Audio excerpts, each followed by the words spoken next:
have 1:30. Today is November 1st. This is the Chartered Clubs Committee meeting. I'm going to call the meeting to order. If you could please stand. If you cannot, stay seated for the Pledge of Allegiance. I pledge allegiance to the flag of the United States of America and to the republic for which it stands, one nation, under God, indivisible, with liberty and justice for all. Okay, thank you. We do have a quorum. We are still down one member from one who resigned a couple months ago, but we are still looking for a replacement. So if you're interested, please come see me after the meeting. I would, unless there are any objections, I would like to approve the meeting minutes from October 4th, 2022. Any objections?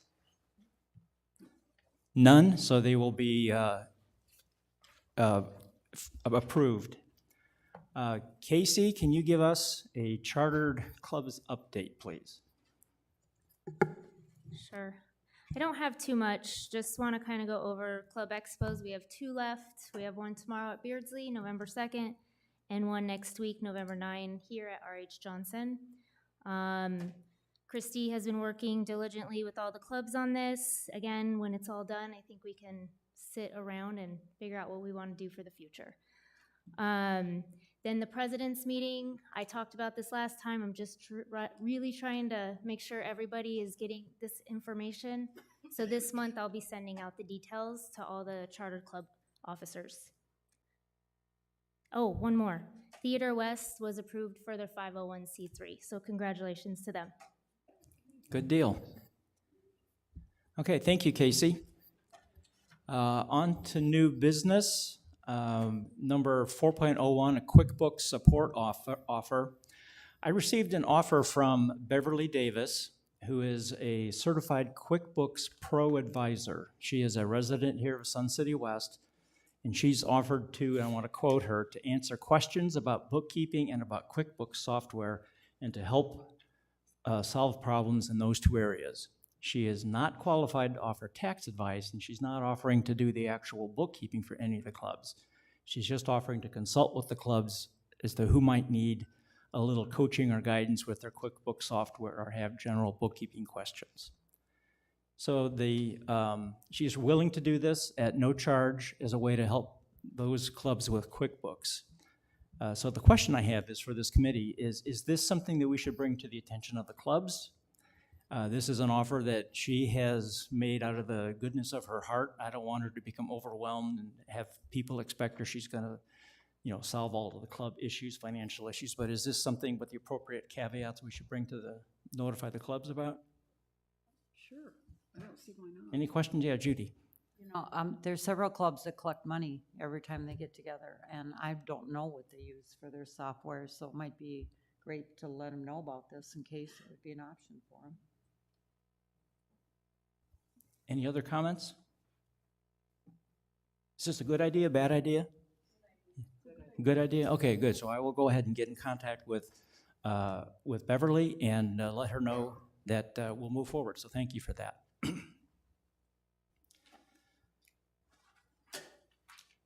And moving on to 4.02, the Liaison Reports. If I could ask the liaisons just to give a quick summary of what has happened since we last met. And I'll start down with Connie. Surprise. Yeah, surprise. I was waiting for John.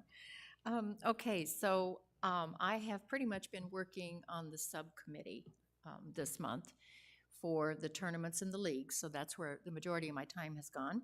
But I have reached out to all of the social clubs, to the presidents, and let them know that I will be looking at their websites, that I would like to attend a board meeting or meet with them in the near future, and that's my goal over the next 2 months, is to connect with all of them. I've heard back from some, had really warm welcomes, and I'm excited about meeting them and learning about clubs I know nothing about. Thank you, Connie. John? I have not yet begun to do that, but I plan to follow Connie's lead and move the clubs to which I've assigned. Okay. Sounds good. Kathy? Arts and crafts clubs. Karen and I met. We actually invited our Arts and Crafts Club members to a little social get-together a couple of weeks ago up at Beardsley. We had about, 30 people attend. It was a really nice get-together, sharing ideas, learning what other clubs are doing. Some of the people from Kuntz shared what they had done at their open house. So it was really nice get-together. Any next steps come out of that? We did get some information that we have shared with some of the other clubs. I know that Beardsley have their open house tomorrow. They hadn't at that point received a lot of the information about how they were to set up and stuff. I'm sure they have by now. Casey indicated that had all gone out. So, okay. But it was they appreciated it. They said they hope we could do it again. Just that social interaction and learning what the other clubs are doing, with maybe a specific issue they're struggling with. So, Okay, good. Vicki? I have been working with Connie on putting together the information that's coming into the subcommittee on the tournament and league. So we've been devoting quite a bit of time to that. And since John Freed has been we're co-chairs of that subcommittee, and John has taken the lead on that, and I'm working with him. So what I did was, after speaking to John, I sent out an email to the sports clubs that he and I are working with together, introducing ourselves and indicating very much what Connie had indicated to them, that we're looking forward to meeting with them either at a general membership meeting or a board meeting over the course of the next couple of months. And I sent them out this morning, and I'm already getting back responses. So that's a good thing. Okay, great. Judy? I have card clubs, and I have by email reached out to all of them twice and actually spoken to every club by phone. Very minimal things. I mean, people that hadn't been getting monthly reports from ClubTrack we were able to fix, and some of the questions that came up we were able to answer. But so far they're running pretty darn smooth. Okay, good. That's good to hear. Karen, do you want?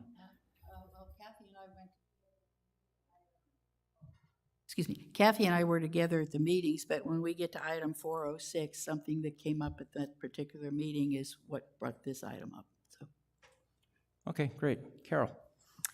In the spring, I physically went to each one of my clubs and spoke with them, told them what this program was about, found them to be extremely warm, welcoming, and receptive. Many of the issues that were shared with me at that time were minor, more frustration than anything. I did pass those along to Casey, and since then I've been invited to and attended one of their picnics and one of their breakfasts, and one was a lecture by the investment club, and I have no idea what the lecturer was talking about, but I was there with a smile. Oh, that's great. That's great. Okay, Mary Kay? Along with Carol, I've been the liaisons for the hobbyist clubs, and I've met with a couple of them. I still got a couple more that have not contacted me back, but most of the clubs that we've met are very receptive to open to the ideas that we can bring or they can share with us the frustrations they're having. So far it's been really positive. Good. That's good. Any questions for each other? Ideas, things you want to share? Yes.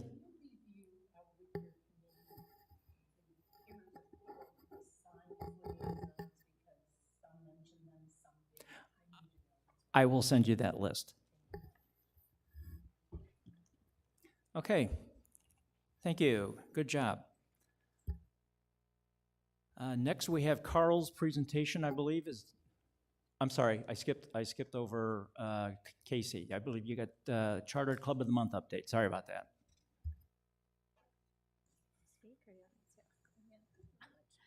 Okay.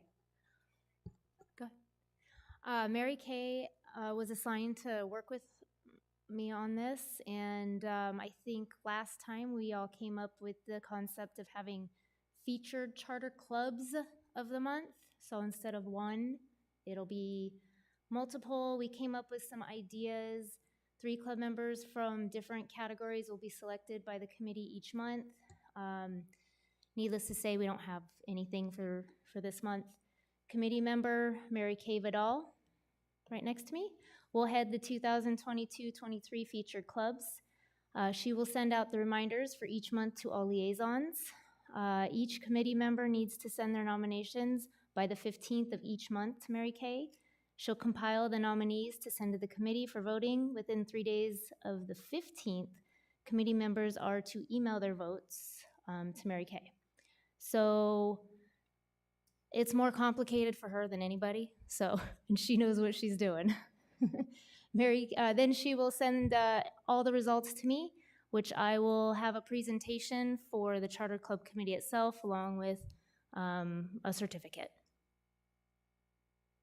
And that's where we're at. Okay, great. Okay, Carl, before you get started, I want to say a few words to the committee here.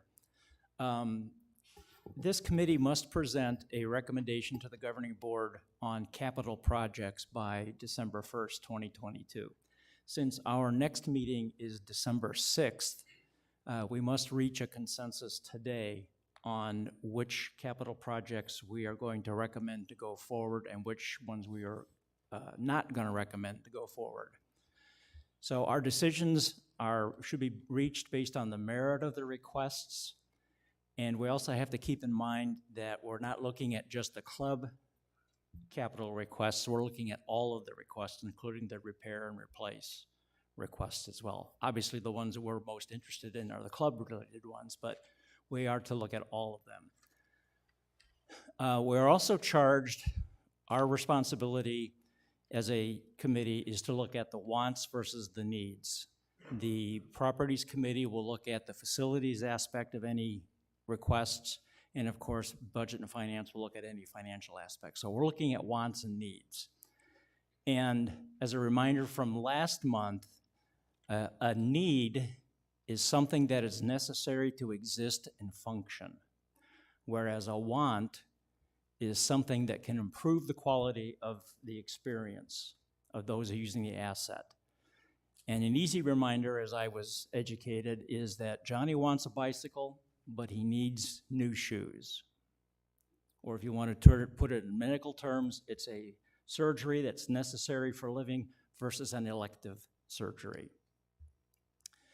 So we have to look at all of the alternatives for the requests, but let's let Carl go through all of these, and then we can discuss those that we have thoughts on. Good afternoon, committee. Thank you for having me. I'm going to start off with, I have two presentations for you too. The document that we shared with you last month, and in that document, I'm just going to go over the changes. Please remember that the budgeting process is a fluid process, and each and every month we're subject to change for further investigation into projects, questions that were asked at the first meetings in October, and staff has done a real diligent job on making some changes. So when I get to my slide presentation, I will pause at each section of new or R&R for Q&A. So if you would hold your questions till then, I'd appreciate it. Starting off with new in CR 13 requests, our only change was after further investigation of the softball bleacher area renovation and a discussion with the club that value engineering, meaning hitting all of their key points of request and finding the best effective cost process for that. I have narrowed that down to being being completed for approximately $350,000. So that's a $650,000 value engineering reduction. Moving down to new capital, the electrical mechanical assessments for EV carts. There was a special committee formed. They had a meeting on this subject matter, And the recommendation that came from that committee and passed to myself was to hold off the assessments until further notice. So that $93,100 has been removed from this year's proposed capital. Facilities maintenance has done further investigation and did an air quality test that concluded no changes were required for the art room at Kuntz. So that project for $50,000 has been taken out of the proposed budget. Moving down to the R.H. Johnson Social Hall, ceiling, lighting, renovation, design, engineering. This is a new project that I'll discuss in a little bit more detail. This was not something that we were really considering in October, but in the last 30 days, some new things that I'd like to discuss have come to light, and I will be asking for engineering and design dollars here in a moment. Moving over to the repair and replacement items.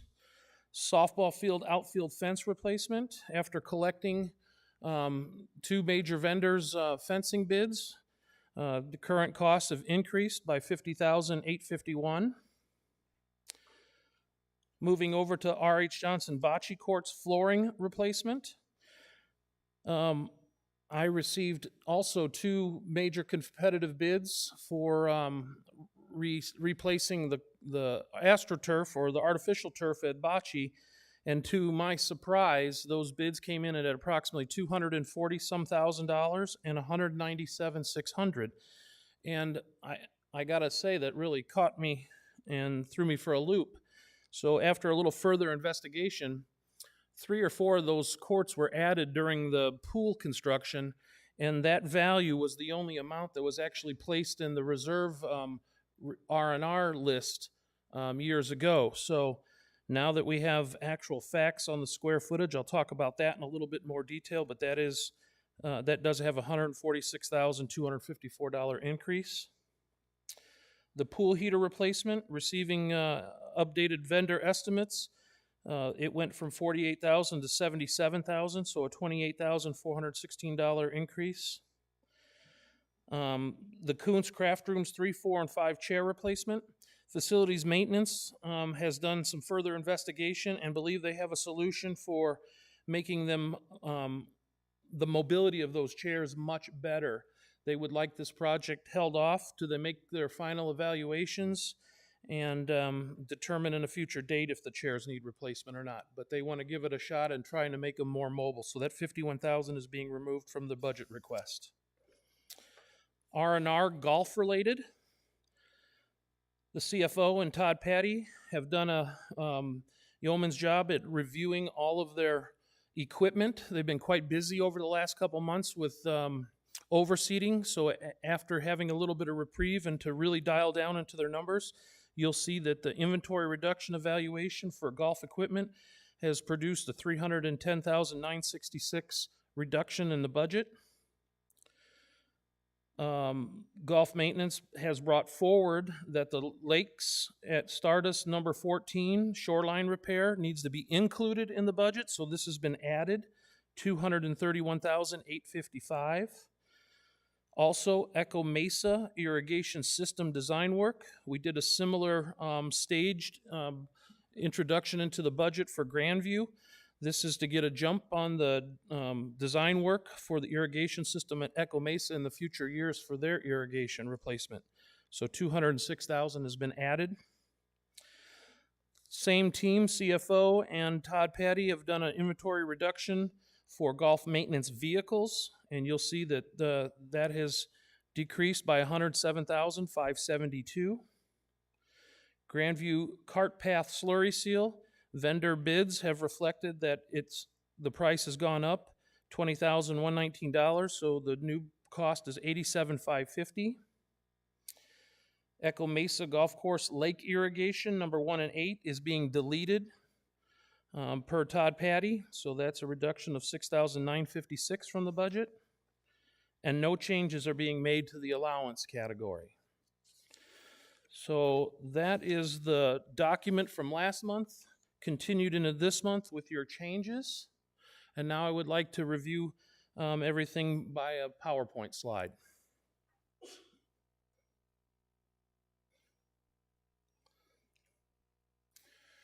If you could hit the button slideshow at the top for me. Perfect. Thank you very much. New CR13 club requests. The proposed capital request for Kuntz softball field clubhouse expansion of $1 million stands. Option A was to reconstruct the existing clubhouse for increased meeting space and storage. Again, I feel that the current structure cannot support request without demolition or rebuild. Moving on to their option B, construct a new 2,000 square foot clubhouse meeting room on site. Requires significant investment in development and planning utilities if recommended. So it's this committee's and others committees' recommendations that will determine whether this gets moved forward for a greater consideration and if any investment in development and planning should be done.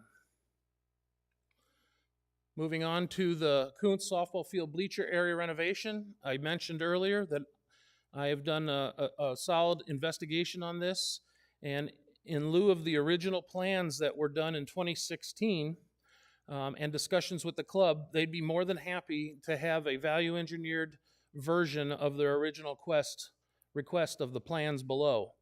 Instead, we do have the option to renovate that area with new bleachers, include ADA access into third base bleachers from an upper sidewalk, modify areas in front of the bleachers to allow increased user traffic as requested and ADA accessibility, and design and reconstruct a new ADA compliant ramp sidewalk for ease of access to the restrooms.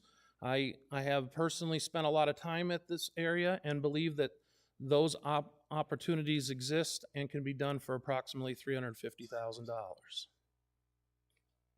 Moving on, the softball field, full field artificial turf, $450,000 stands.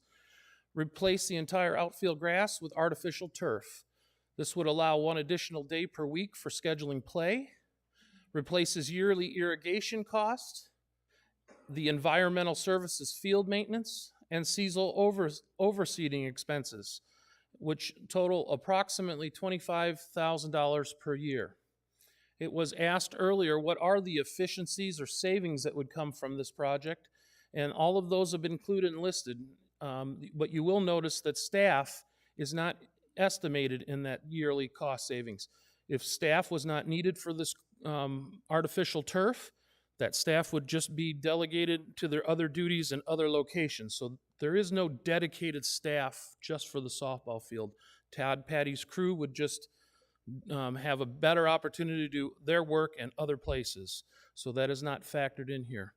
That savings that you see is costs for seed and chemicals. And overall, I believe the water utility bill for Kuntz was approximately $40,000. And we made a determination of approximately 25% of that water went to the field.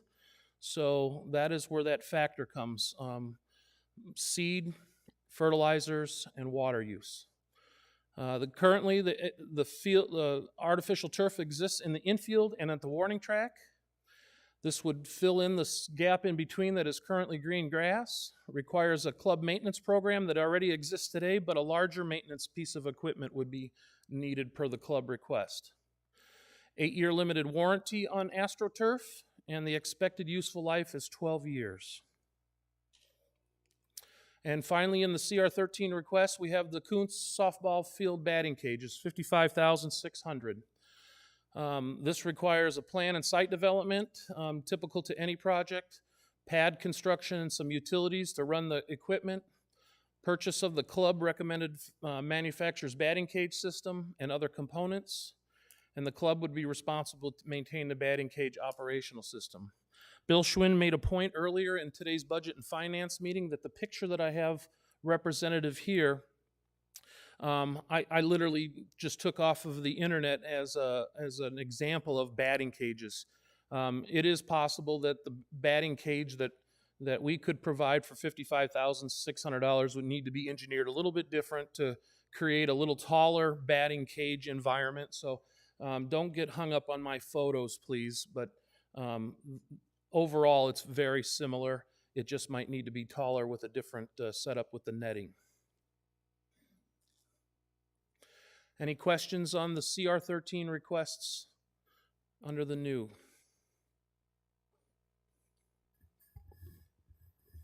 Can we do we want to go into the full discussion now, or do we want to wait until you're done with your whole presentation? That is entirely your choice, Jack.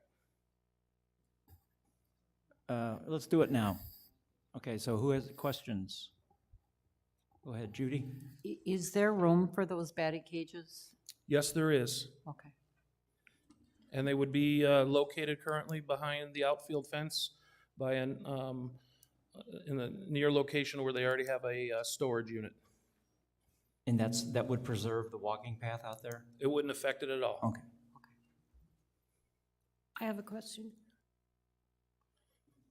Me. Carl, is there sufficient electricity for the batting cages? Is that included in the price? I will have to do a little more investigating, but if I have to bring electric in for that, that is not the kind of electric that I would need for running a whole building. So I believe it is a solvable, so I have a source for that power. Okay, but it isn't included in the price? It is included in it that is? price, Okay. yes. Perfect. I have a question perhaps for the club. In the CR13, there was mention that this would be a revenue source and that the batting cages would be open to the public. Is my understanding correct?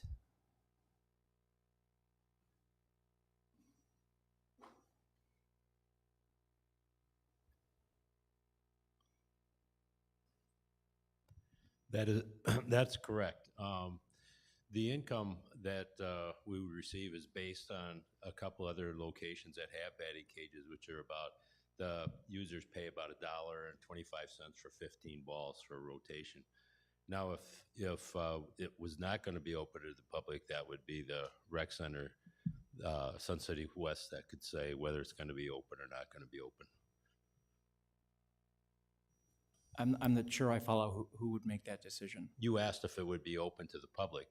We would say, yes, it could be open to the public, but if somebody from the rec center administration would ever said, no, we want to keep it within Sun City West, then Okay, gotcha. that would be a possibility.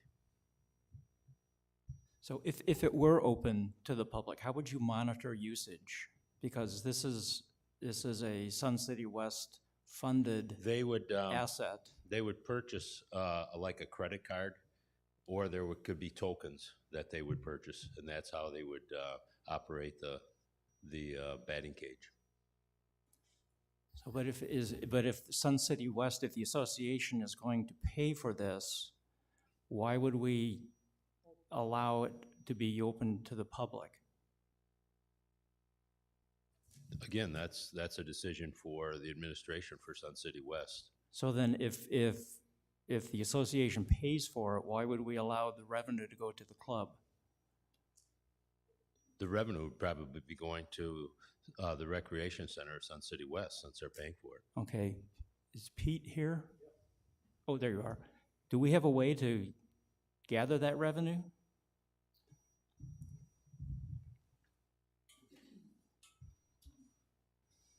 Yeah, to be blunt, this is kind of uncharted waters. I think his idea of tokens purchased at like membership or monitor station would be the tactic I would probably engage, but membership's got limited hours, so if somebody wants to come in on Saturday or Sunday, they may struggle. We've got a lot of thinking on that. I do believe I'm more in line with this is for the club. It should be used for the club. That's my personal opinion. But. Okay. Karen. I have a question, and this sort of relates to what I've seen happening with the golf balls, where it's not unusual for someone to put a token in, get a bucket of balls, hit half of them, and take half of them home, and then they come back another day. I mean, how many softballs could you possibly pile into a machine that, if that started happening with softballs, you'd be out in maybe a week? The machines generally have about 30 to 45 balls, and 15 are at a rotation. And The hours that could be set for the use on this is when we have people that are there at the time. Generally, it's like when they're playing softball games and practices and that sort of thing. So for probably 95% of the time or more, there would be people there from the softball club.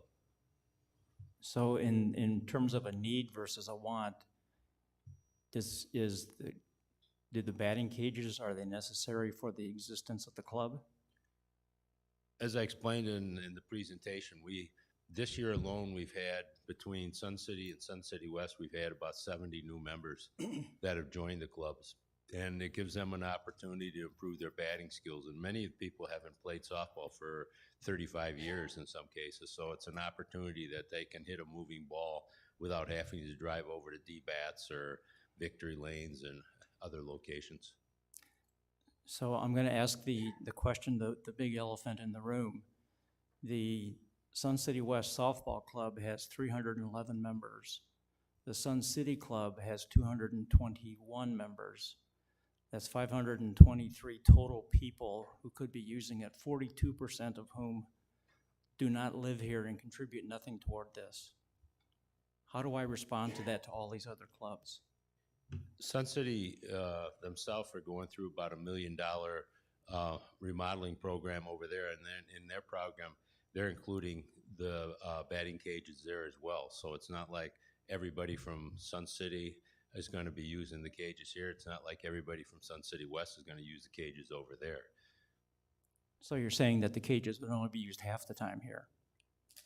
I can't tell you that because I don't know what the usage would be on it. Yeah, go ahead, Karen. How many of your members in the Sun City West Club do not live in Sun City West? Of the Sun City West Club? Of your total membership, you say your membership for the Sun City West Softball League is, what, 311? And every that's one of those more than members lives in Sun City West?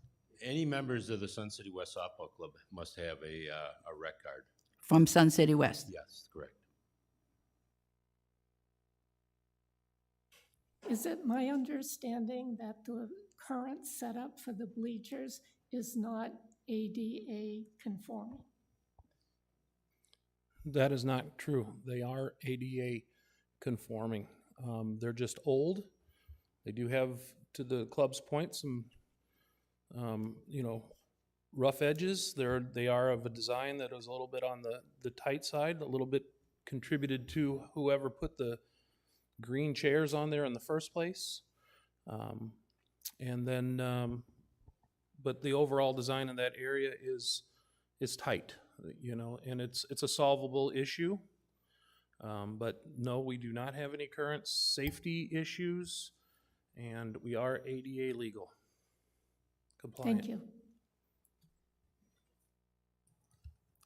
Carl, if I remember right, the clubhouse expansion was mostly because it's a small meeting room and they need a larger space. Is there not other space available around Kuntz somewhere for meetings?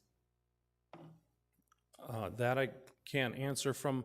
I know that there's multi-purpose rooms at Kuntz. There's multi-purpose rooms at other rec centers that other clubs use. Whether their club is actually located at that particular rec center that they generally meet for their crafting or their activity. So there's multi-purpose rooms, but there is no space for the club other than their clubhouse and any feasible room for a new build. Whether there's a club room available in craft rooms 3, 4, and 5, I don't know how to answer that other than check the scheduling availability. And we have done that. They have been using, as I understand it, they have been using rooms at other locations in other rec centers. Jack, do you know how often they meet? What would be the utilization of a new building then? I mean, would it be used every day, once a week?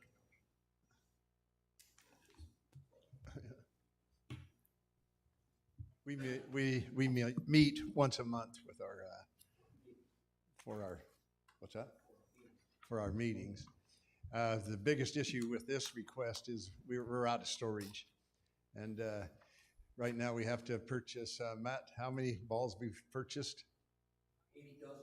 80 dozen, then we have to purchase another 80 dozen now because of availability. So we have to, and I'm working with Casey about finding a place where we can store them.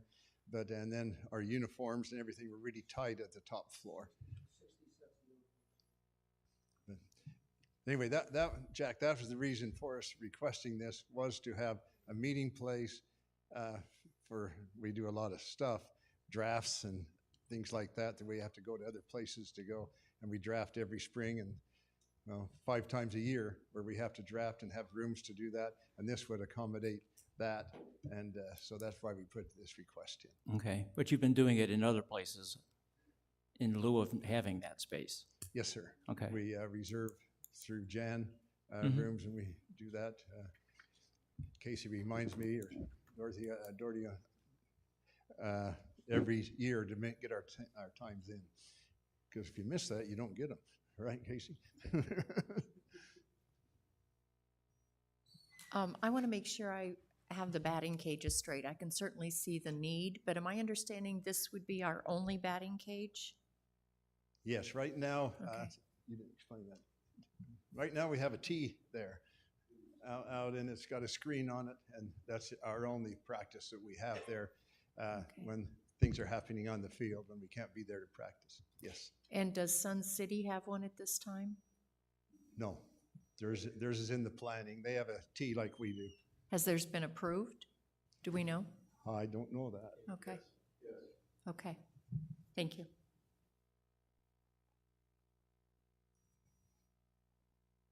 Any more questions? If not, I have some. I do. Okay, go ahead, Kathy. Just one cage? We're talking about one person being able to bat at a time? 2 cages was, So regarding the cages, they would be in that back area behind the left field fence. How do the houses, the families behind there feel about a machine going off and hitting the softballs? The only research we've done was for the lighting, and there was no negative expressions from them about that. And we would never be there past dark, for sure. And they have a lot of softballs flying now. We try to keep them out of their yards, and we have had no complaints about noise. Have we, Kenny? I'm just concerned because it's a different type of noise where you're hitting balls. They're a lot closer to the point of contact. They got a machine that's whirring, spitting the balls out, and it's hitting a fence or something to keep it within the confines. On Dave's summary, the balls that we would use aren't our really hard softballs. They're a softer ball. You want to explain? But they're not silent. Are they? But a lot less, Jack. Okay, and do you use wood bats or aluminum bats? Composite. Composite, okay, so they don't have the ping that an aluminum bat would have. Okay. Go ahead, Karen. Liability-wise, if somebody gets hit in the head over there with a ball that the machine whirled at them, is there going to be some release of liability before anybody can even walk in there and use that piece of equipment?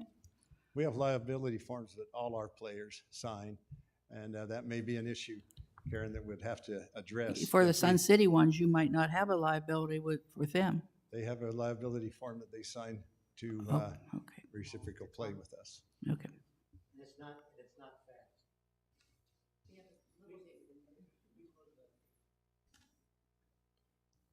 Yeah, comments from the floor without going to the microphone we won't accept because they can't hear it on the video. I have a couple more questions unless you guys have questions. I want to move to the building, back to the building. From what I understand, having gone with Carl a couple of times over to the softball field, the building that's there has to be completely flattened and removed because the current foundation is not strong enough to hold any additions to that current building. That has not changed. that is correct. Okay, so we're talking $1 million plus, maybe, potentially.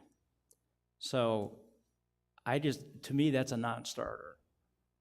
There's rooms available that you can meet in, and I think that there are, you know, you've got a shed out there, maybe another shed, you know, buy one of those plastic ones from, you know, a Home Depot or something, if that's permissible. Does that, am I the only one who sees that? There are actually sheds of coons behind the leather shop back there That's right. that other clubs have bought, including Boomers, yeah. I'll But I guess interject, and but the point is that there are other alternatives. there are other alternatives, and sheds in general are not terribly expensive. Right. And they, And I think along those same lines, the option B of putting it out in the left field with the need to have, you know, a higher power, higher wattage or amperage, and the sewer line that would come in makes it also prohibitively expensive in my mind. And, yeah, and ADA, that's right. And anybody else feel differently? One Okay. comment I'll make on that. We had Carl and his people come out and inspect that, so the remodel of our current clubhouse was a no-go. And that's why we presented the other option. And it has to be, and the storage sheds that we have to be environmentally controlled, because we store softballs there and other things, that would be some of an added cost to these sheds you're talking about. But But it's not $1 million. no. But we have resigned to the fact that there will be no remodeling of our clubhouse. Okay, great, great. Another question on the bleachers. They are ADA compliant today, as I understand it, and I understand there was some inconvenience in terms of getting to the restrooms depending upon where you are, that kind of thing, so we want to shorten that route. If we put new bleachers in, will that make them more ADA compliant? that would make a third base bleacher system ADA compliant by design, because the request was to come off of the sidewalks from the parking lot, which has never been done to this date. So that's a pretty nice bleacher system, and in fact, I have a photo of it. You can see in the top left a version of that where that ramp system would be in that design.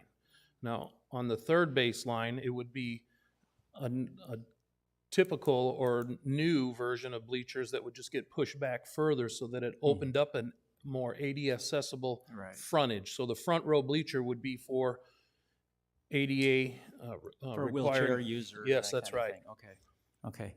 But we're not in any, we don't have a deficiency that we need to correct? We do not. We do not, okay. How many bleacher, I know this morning at BNF there was a discussion about there was an injury there earlier this year where a woman misstepped and hit her head on something. In the last 5 years, how many injuries have been reported? That's just first time being field damage. Yeah, come on up. Kenny is the chairman of our safety committee for our field. Also the field manager. So if there is an injury at the field, I handle the incident report. If I can beat the monitor from the pool out there, she's pretty quick. As soon as an ambulance pulls in, they're in there before I am. It's the first time I heard that injury. I haven't heard anybody falling and hurting themselves from the bleachers. And I've been doing this for 9 years, and I've never written up an incident report where someone has fallen off the bleachers. So, I don't know. Okay, so it's not like we have a recurring thing happening that we need to fix. The same question came up at Budget and Finance, and to our point, it was, we are very diligent about reacting to safety reports, and my example was, we had multiple safety reports done over the R.H. Johnson pool interior pool tile, or the interior buildings tile, and we reacted by replacing the whole entire building's tile system. And so you can see how we act when we know that this is a recurring issue. Okay, any other questions? I have more. I do. I have one question. Go What ahead. about occupancy on the bleachers? Are they frequently full or? So currently there's approximately 70 seats, And it's my evaluation that at least 25% of them are hard to be accessed because somebody has installed chairs with backs on them, and it makes it much more difficult for the person in the row behind to actually get in and sit down because the green chairs kind of prevent them. So in the new equation, there is no equation for backed seating. Somebody can bring their own bleacher backing and sit down, but we are not putting that into the thought process here. And to give you an idea, a bleacher setup can be as cheap as $100 per seat up to $1,000 per seat, and we are basing this off, or I am basing this off of a $500 in theory per seat. That's a rule of thumb working with these vendors on how to come up with a cost for bleachers. And so don't get caught up in the $500 per seat, but when you have all the other infrastructure that goes into building this, especially with the ramps, that is the factor that was provided me, and that's how we've come up with the equation that $350,000 could solve this. And with the new bleacher, what would the occupancy be? I'm projecting it to be the same. Same. Yeah, because there's not room for major redevelopment of size. It's about the question that they wanted new user-friendly bleachers and the ADA access from the sidewalk up above.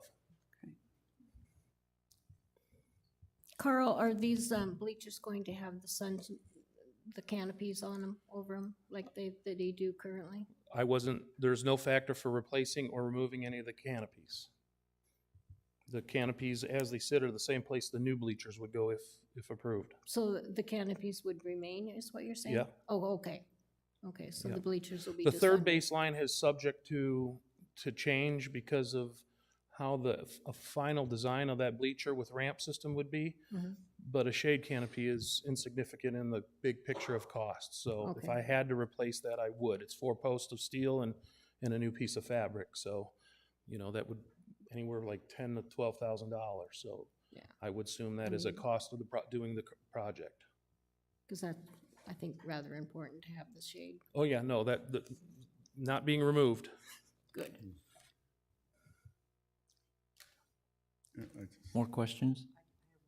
Go ahead. I have a question about the turf. Has the club voted on whether that's something they want to do? I understand the cost savings, of course, but how does the club feel about it? I'll answer that first.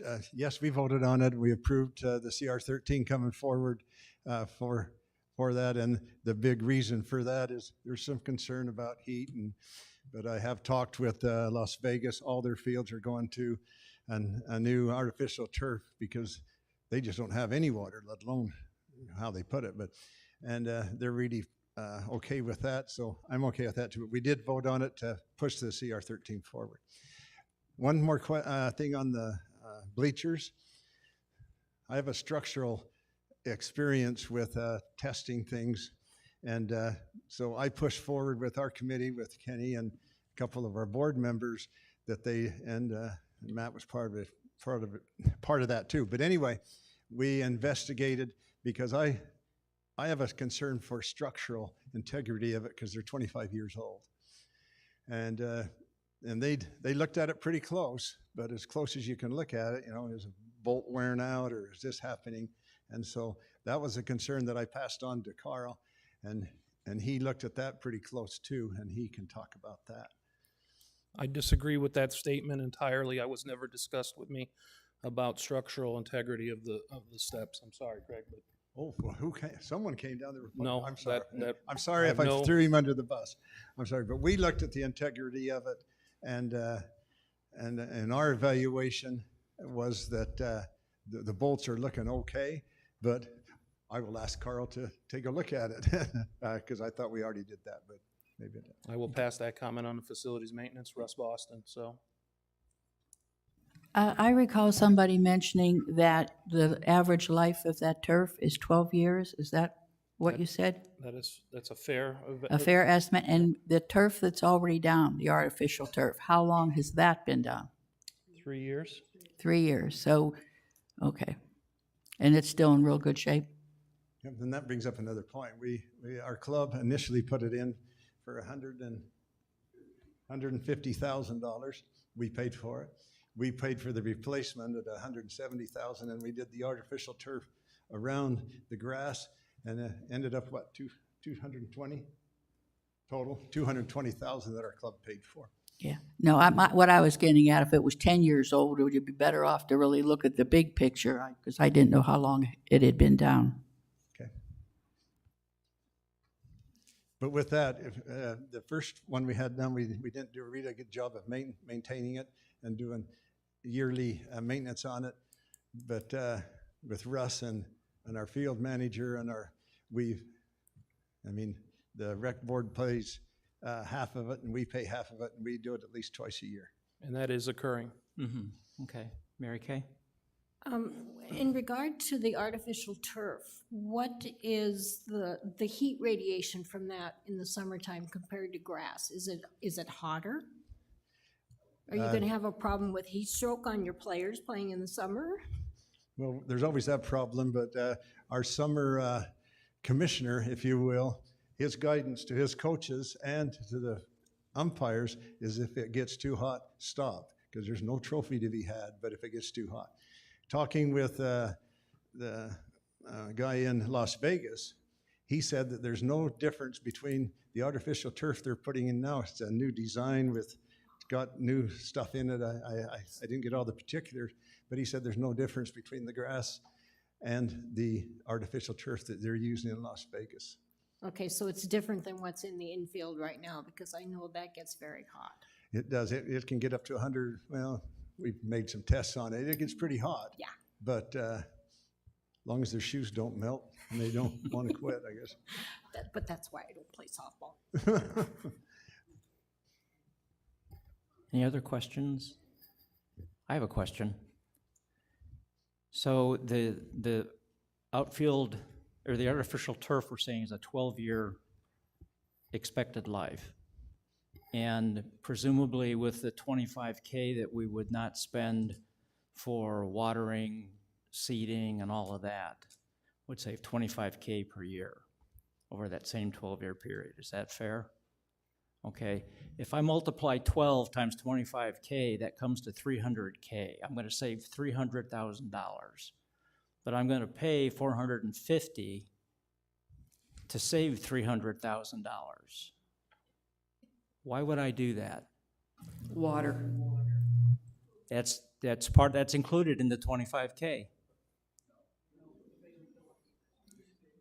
Yes, that is included in the That is 25K. included in the 25K, and that's water, that's potable water that we pay, that this association pays EPCOR for. It's not the groundwater that comes out like on the golf courses.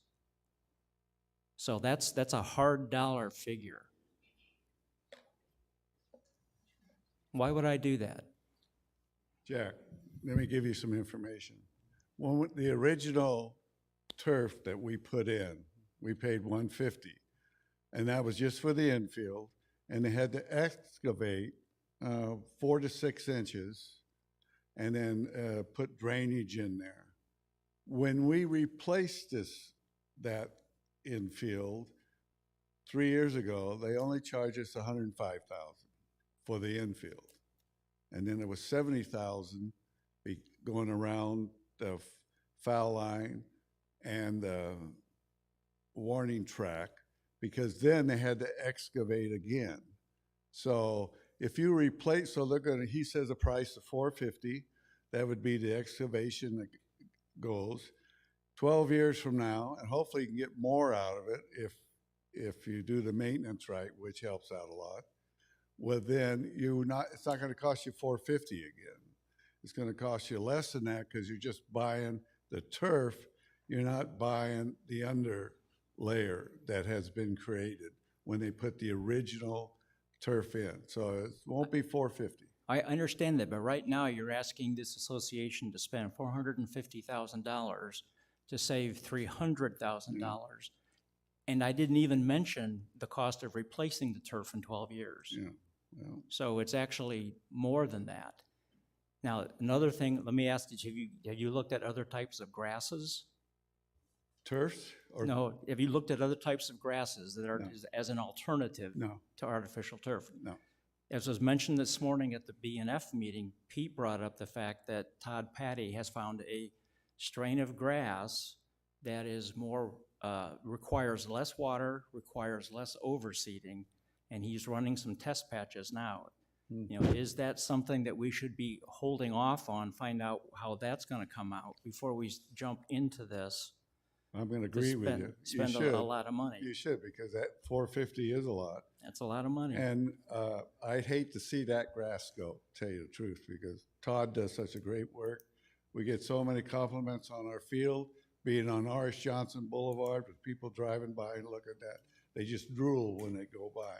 So I personally, being a member of the club for 26 years, I hate to see that grass go. I understand where we are with water and maintenance, but if Todd can come up with something better, and I'm sure he can, well then that may be someplace that we need to look at. So, all right. I just want to say something real quick. I want to bounce around. I want to get back to that batting cage, and they want to know about the revenue. You know, Carl says that we'd be responsible, the club, for the maintenance on it. So if we took the revenue, we could put that in a separate account for maintenance on that. Because I know, being a field manager there, that machine's going to go down. You know, if it gets as much use as we think it will, well, then there's going to be maintenance on it. So we, the club, I'm going to say this, you can throw, since we lost our major income, the boards on the fence, that we need another income to help us with the maintenance cost of that machine. So just a point. Thank you. Oh, Ken Skinner, 49513. Just one more thing, Jack. Okay, sure. That's a Colombo thing, isn't it? Anyway, the other thing that we briefed you on was that if we have artificial turf, it gives us another day to play and schedule. If we have grass, we have to shut down for maintenance, and there is a concern about resting the field.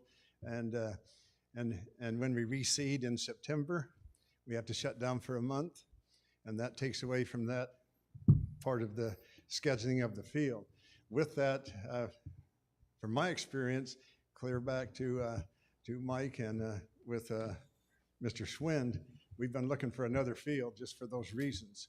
And like Bill told me, he says, unless the church sells us their property, we probably won't have that. So with that, we're trying to think into the next decade.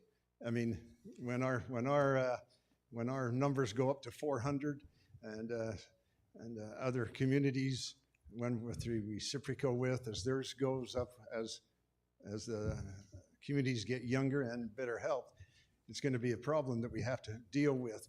And this is a way to push us to the next decade. Okay, fair enough. I want to make a comment to the committee here. I've been asking some tough questions, and I want to give you some background on why I'm asking those questions. I learned yesterday, and Pete, I don't know if I'm allowed to say this, but I'm going to do it anyway. I learned yesterday that the APFs that we collect from new homeowners or people who sell their home, and I think just for the month of September, Pete, is that correct? For the month of September, those revenues were down 31%. And they're the asset preservation fees, and that's what funds our capital expenses. So they were down 31% in the month of September. Housing sales are slowing down dramatically. Inquiries that membership gets and Pete gets, the accounting office gets, from title companies asking about closing on houses has, for the month of September, dropped by 50%. So those are leading indicators that tell us how many people are or are not moving into Sun City West. So what this tells me is that our source of capital funding is going to start to get very, very tight for the next fiscal year. So we're going to have to make some hard decisions. So I see I have Lynn, you want to? Okay, Bill? Thank you, Jack. I just wanted to comment a couple of things that I've heard. I will agree that that is probably one of the better softball fields you'll find in the neighborhood. It's very well maintained. But the situation does come down to water. And this isn't a surprise to anybody. We live in the desert, and everything that you've heard about Lake Mead and Lake Powell are a very, very serious thing. It's dire, right? And you can't get around that. And so we are trying to do whatever we can that is going to inhibit, or not inhibit, but at least promote as much recreational use in our community as we can. Softball is just one concept here, but we have lawn bowling, and we have Beardsley Park, and we have other venues, all of our landscaping around here that we take care of with potable water that is delivered to us from EPCOR. EPCOR can always raise their prices, but they get their water kind of the same place we do, from the ground, as well as, runoff and recycled water and those types of things. So eventually it's going to come down from the state level via mandates or otherwise that we're going to have to do something about watering grass. The state also has a situation that they have where we live, is called an active management area, where they regulate how much water we bring out of the ground on golf courses. That's why we're investing in the recreational irrigation system for our golf courses, Grandview being the one that we've got going on now. That's got to be reduced to 90 acres of play. It's 140 acres out there. So 40 acres of turf, 50 acres of turf are going to go away. They'll be landscaped, xeriscaped, but to minimize the amount of water we throw, that's what's coming. And in the year 2025, that becomes the big law. We face it, Briarwood faces it, Hillcrest faces it. We got 6, 7 golf courses to deal with. Thankfully, some of them were built in a time where they went to a more desert landscape, not full lawns from wall to wall that we got to take care of. So softball kind of falls into that. So the synthetic grass scenario, although expensive, is almost kind of something that we're going to have to proceed to do. And I think timing is everything. I think in the next recreational update that we'll provide in our rec center news, I think you'll see some photographs of Todd and Dan Maurer out there with our golf course situation. But Mr. Finelli was sharing with me the other day that he received a $440,000 check from the Arizona Department of Tourism. And that came because golf is a $10 billion industry annually in the state of Arizona. That's big money.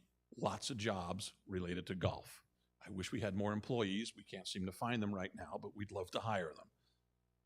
So where we sit right now is the state of Arizona realizes how important golf is to tourism and filling hotels and providing recreational entertainment for people coming to the valley and those of us that live here that enjoy the game. But removing turf minimizes the amount of water that we use, and they're providing a little bit of an incentive for us to do that. We're luckily able to capture some of that money recently. And so with the 4 golf courses that we have to take turf away from, we got $105,000 a pop. That's good. It's I don't want to say drop in the bucket, no pun intended, but it is something that goes along the way to help that. We're envisioning down the road that additional funding will become available to us to help replace grasses that we need to with artificial turf. I can't say when that'll happen, but we're hoping that it does, and it does soon. We're leaning on the political powers that be. An election's coming up, obviously, in a week, and when that settles down, there's going to be new players that we need to get friendly with and understand where that's going, both at the federal level, the national level, local level, and all throughout the desert Southwest. So we see that happening. Las Vegas is already paying people to take out their front yards, right? They don't have water. It is a dire situation. We'll see where that's going, but we hope that we can help find some additional funding to help us so it's not all coming out of our banks on the backs of our owner members to help pay for this stuff. So I just wanted to share that with you.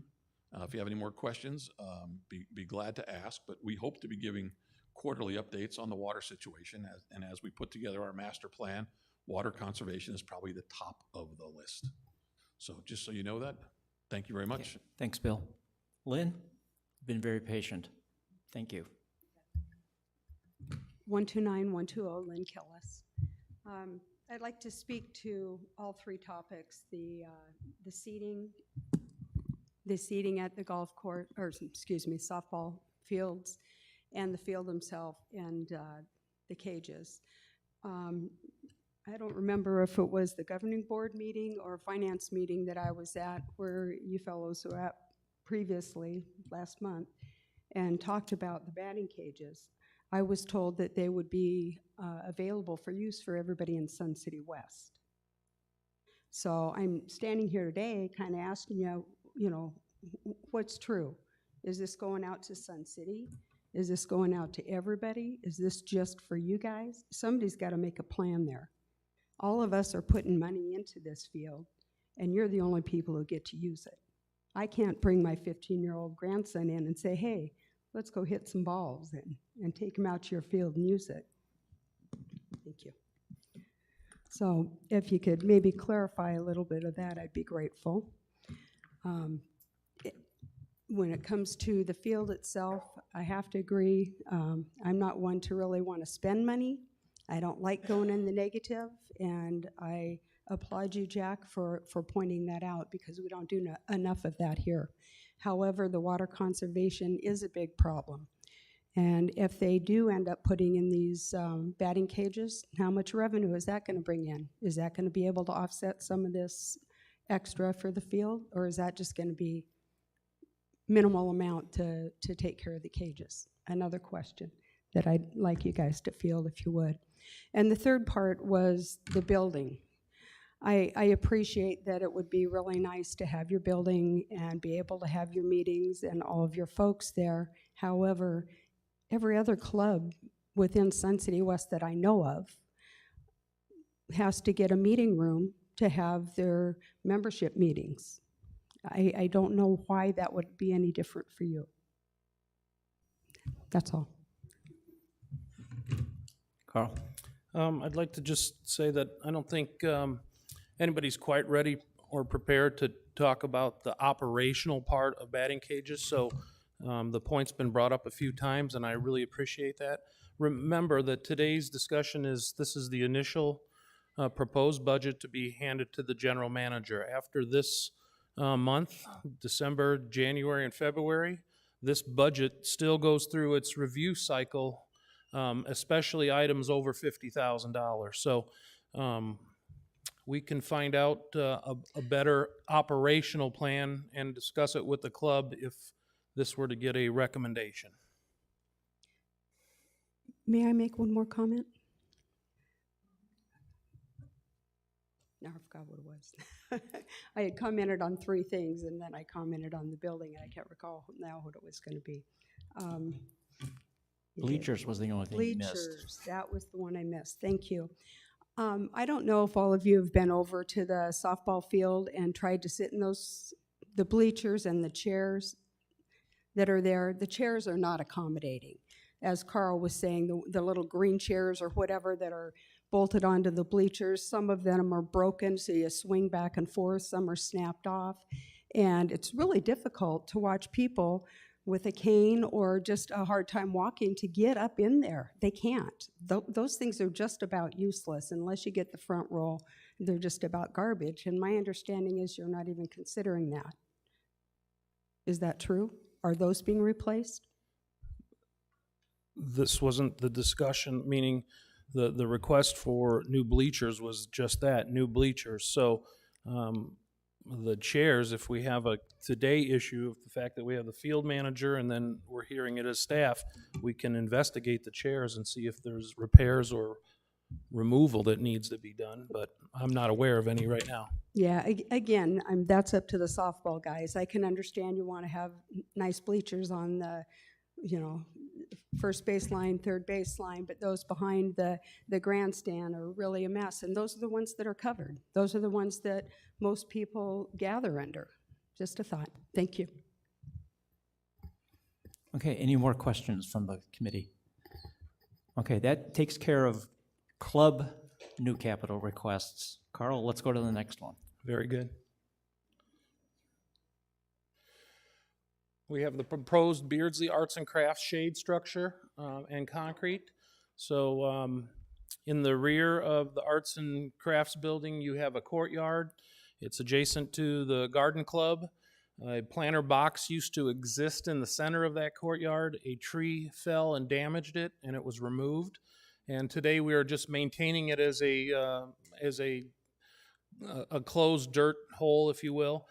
Staff has asked that we put pavers in there and a shade structure, as you see in the photo, $45,000.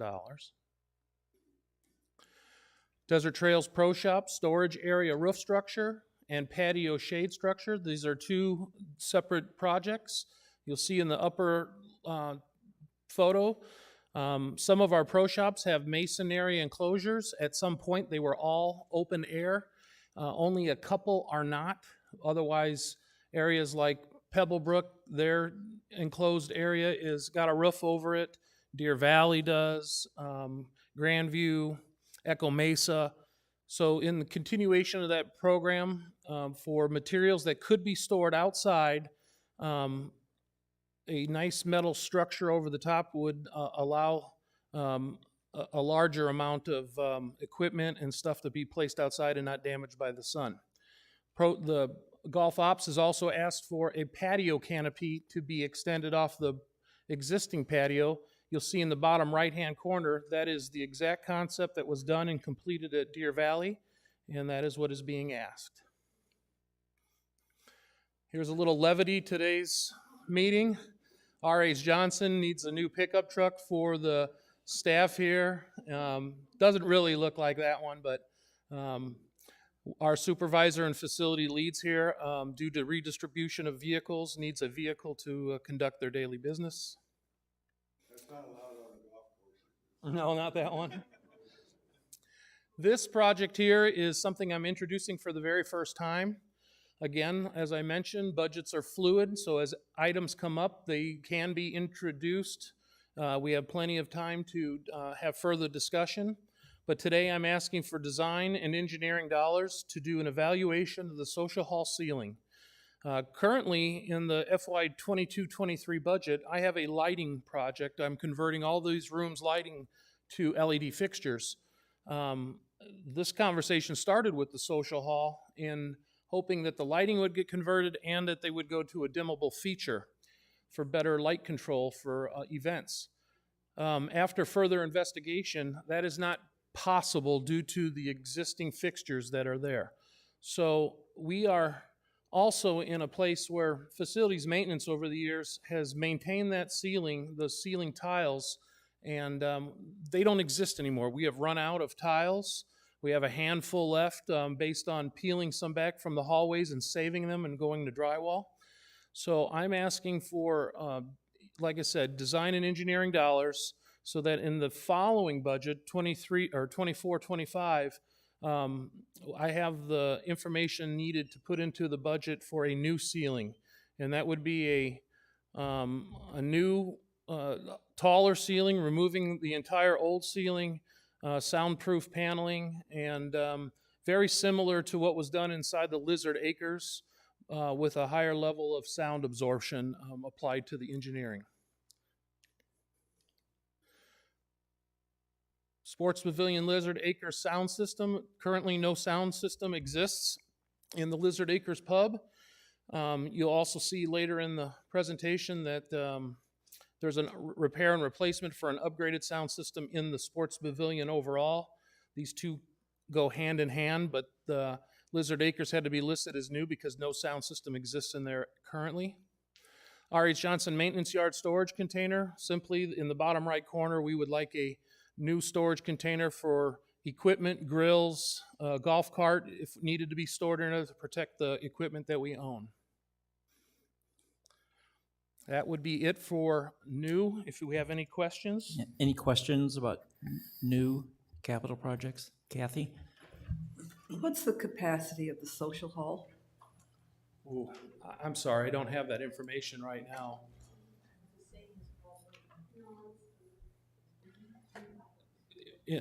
Can I ask the relevancy of that question? Well, I was respectfully? just wondering how many people can get in there to use it at one time. You have dances and different kinds of things. Is there a... Yeah, depending on Setup of chairs, occupancy changes. So if it's just rows of seating, you have one level of occupancy. If you had an event where it was tables with, round tables with chairs, that reduces your occupancy. So I don't have that figure unless it's specific to I could bring it next time we meet. Okay, sorry. Judy? I have a question about lawn bowling turf. We talked about that last month. Should that have been in here, or? That is not It's- considered new. That's R&R, and that's coming up. It's coming, okay. With all the talk about shade structures, and I'm sure this won't be the only time it comes up, has anybody ever given any thought if we're going to start coming up with shade structures that we consider looking at solar options? Nope, I can't say that that's a real consideration.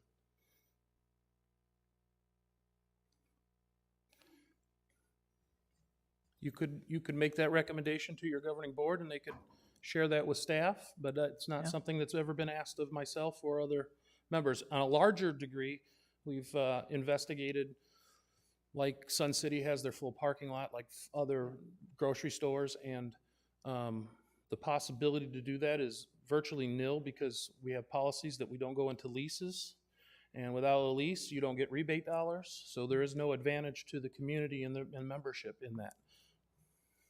That's the short. Any other questions? Yeah, Carol?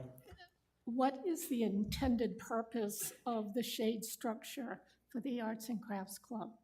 What are they going to do with that area? I don't particularly have that idea, but from conversations I've heard is that between the clubs, Clay Club, other clubs in the building, Desert Garden Club, they all talked, and they would like to have a beautified courtyard that they can use and get out of the sun.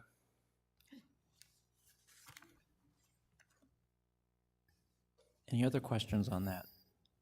Okay, Carl, next one. Very good, thank you. Moving on to R&R.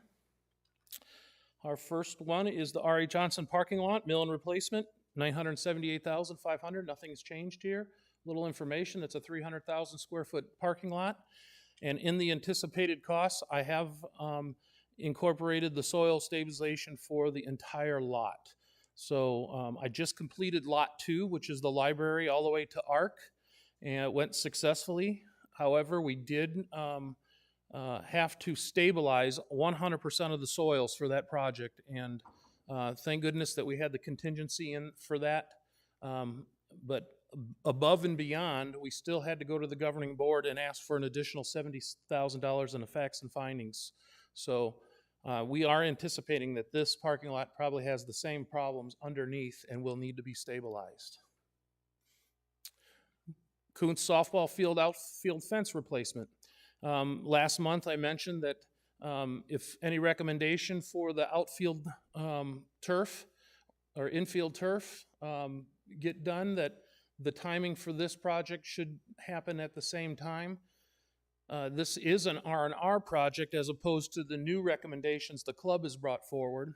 We own this fence. It's aged. It's in poor condition. It's not going to fall down tomorrow. But the timing is critical for repair and replacement to happen with other considerations of the club. If we never do any other work for the turf, then at some point soon this fence should be replaced. And it's planned for a 30-foot tall fence as opposed to 24 because the players are hitting them harder, longer, further. And that's it for the outfield fence. $699,752. Moving on to Beardsley Arts and Crafts parking lot, mill and replacement. This is a 120,000 square foot parking lot. And this one, we have a minimal anticipated soil stabilization. So there's a smaller factor of stabilization factored in. You never know until you open it up. The difference is if we open this up and we find out that we need to do more than minimal, it's either got to be within the general manager signing authority for the extra fees, or we have to go to the governing board with the facts and findings. So some amount of stabilization is being factored into this as well. Palm Ridge pickleball fixture replacement, $309,000. This replaces the current metal halide system with LED fixtures. A question was brought up at a couple of the committees last month about the perception of savings or the return of investment on this.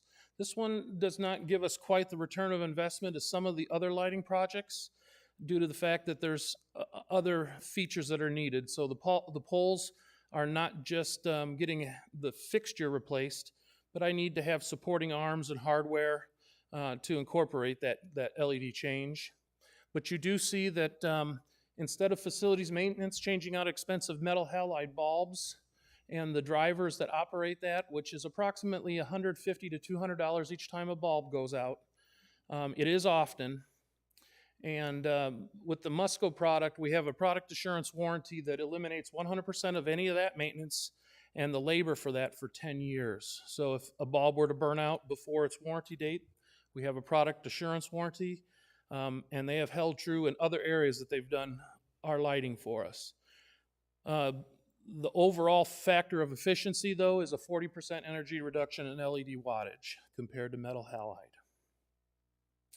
Sports Pavilion bowling lanes replacement for $278,226. R.H. Johnson pool deck resurface. Replace the existing pool deck with rubber decking like we've done at Kuntz. $205,516. Nothing has changed here. R.H. Johnson bocce courts, 1 through 13 turf replacement. Again, I mentioned earlier I was a little sticker shocked by when I received the bids from 2 professional services vendors, and after doing a little deeper investigating, the reason we only had $53,000 originally was during the pool building, the bottom left corner of courts had half the amount of courts, and more were installed in between. So I think 3 additional bocce courts were installed, and that was the only reflection of turf costs for repair and replacement. So the ugly fact is $197,600 to replace the turf, and this is not just turf, it's also a padded turf. So it's special to bocce. It is a little bit more expensive, but there is also 12,000 square foot of padded turf involved in this project. Grandview Pro Shop parking lot, mill and replacement, similar to all of other mill and replacement projects, 53,874 square foot, and I do anticipate a minimal amount of soil stabilization required. Same for Trail Ridge Pro Shop parking lot, 159,650. Beardsley Fitness Rooms cardio equipment, 10 pieces of equipment, $123,000, nothing changed here. Sports Pavilion bowling ball return replacement happening at the same time, proposed for the lanes replacement, get rid of all the aged ball return machines. Kuntz pool heater replacement. This came in at a little higher cost after receiving bids from the vendors. So $77,250 is the projected price for next year's replacement of the heater.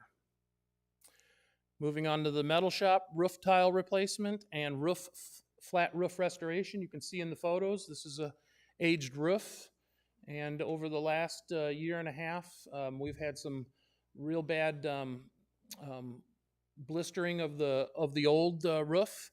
This would put us back to a new 30-year tile area and 10-year roof warranty for the flat portion.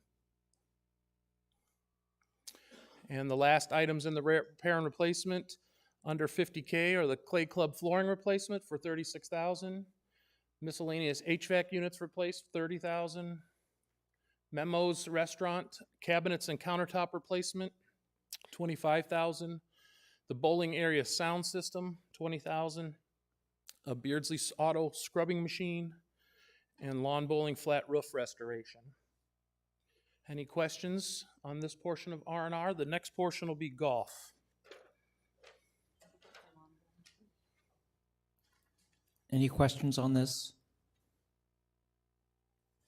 Is this where Judy's question about the lawn bowling turf? Yes, if you have a question, now's the time.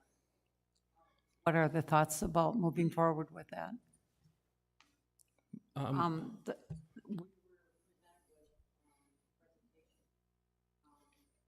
About lawn bowling turf. being replaced, or the flooring, and then somebody said that maybe those should be together because of the factor that you're replacing. Bocce and lawn bowling at the same time, is that No, what? lawn bowling, you have something down here for flat roof restoration. We were presented something about the lawn bowling Okay, turf. I understand now your question. So, staff is diligently working on lawn bowling's turf that has aged out. We're having some fairly good results, working with the club on reopening, but the conversation of at some point replacing the actual grass with turf is still open for discussion in a future Oh, not this budget year. president, but not this time. The Okay. only thing that this references is that the lawn bowling building needs its roof restored. Got it, okay.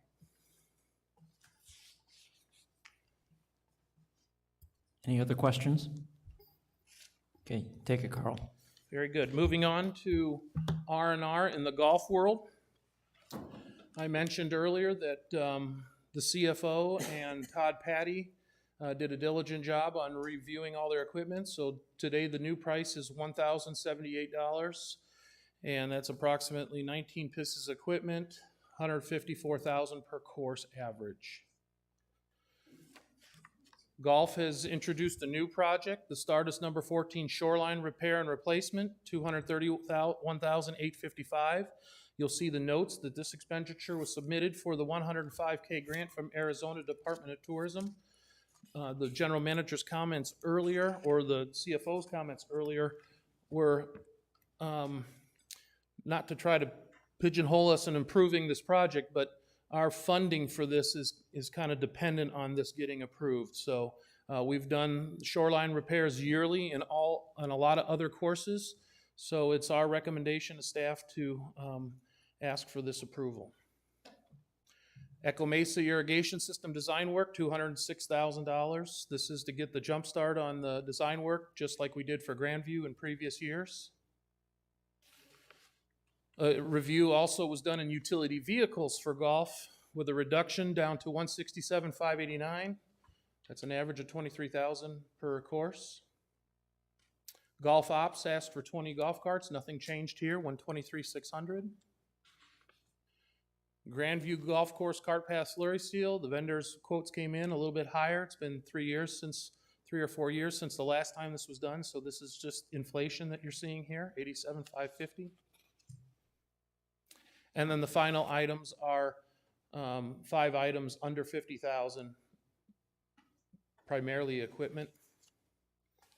And then finally, allowances, with nothing changed since the last time you saw this presentation. Any questions? Any questions?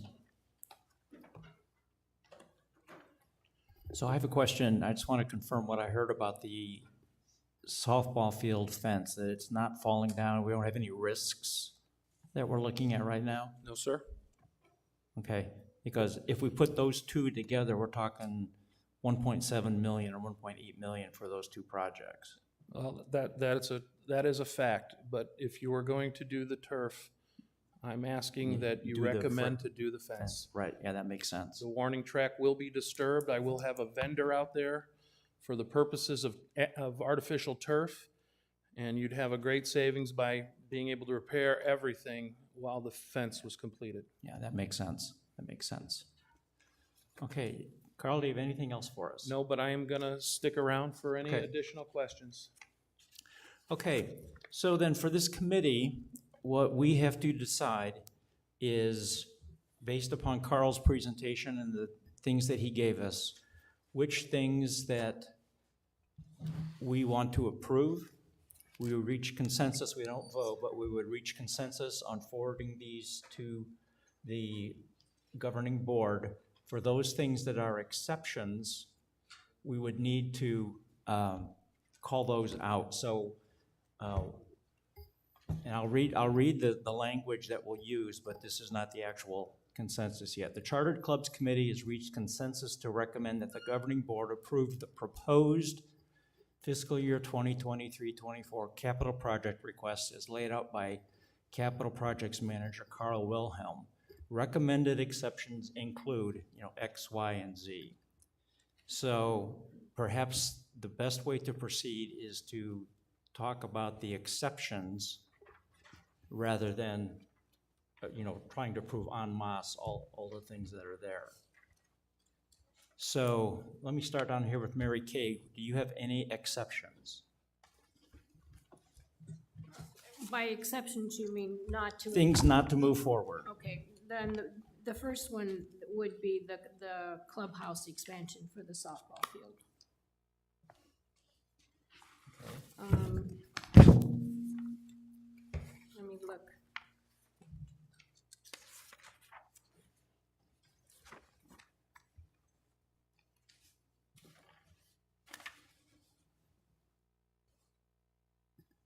Is that all you I had? think that's the only one I have right now, if I come up with. Okay, what we'll do is we'll gather a list and then I'll go through those and ask for consensus on those.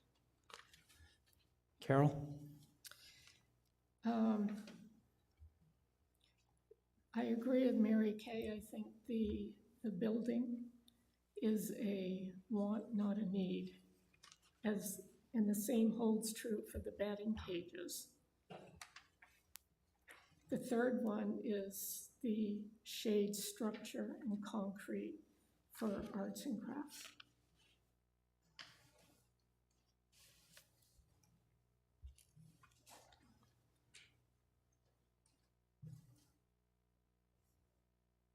Okay. Anything else? No. Okay, Karen? I cannot justify any of the softball repairs. I feel in my mind, they're all wants. And as a homeowner, and I totally understand why the sales aren't being seen as they have been in the past.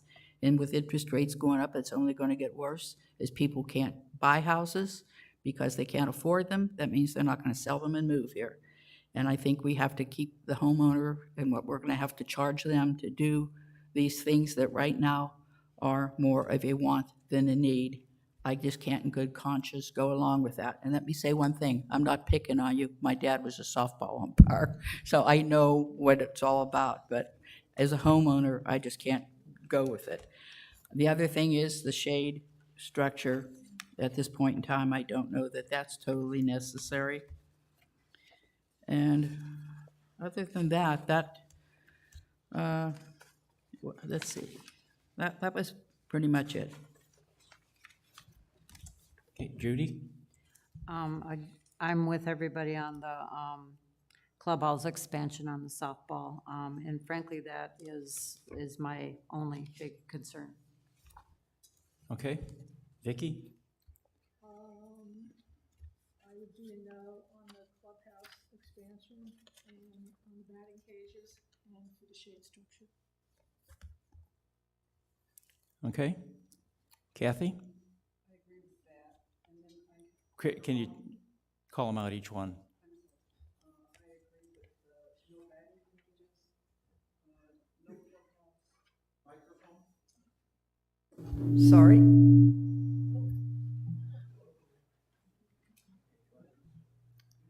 No batting cages? What is that?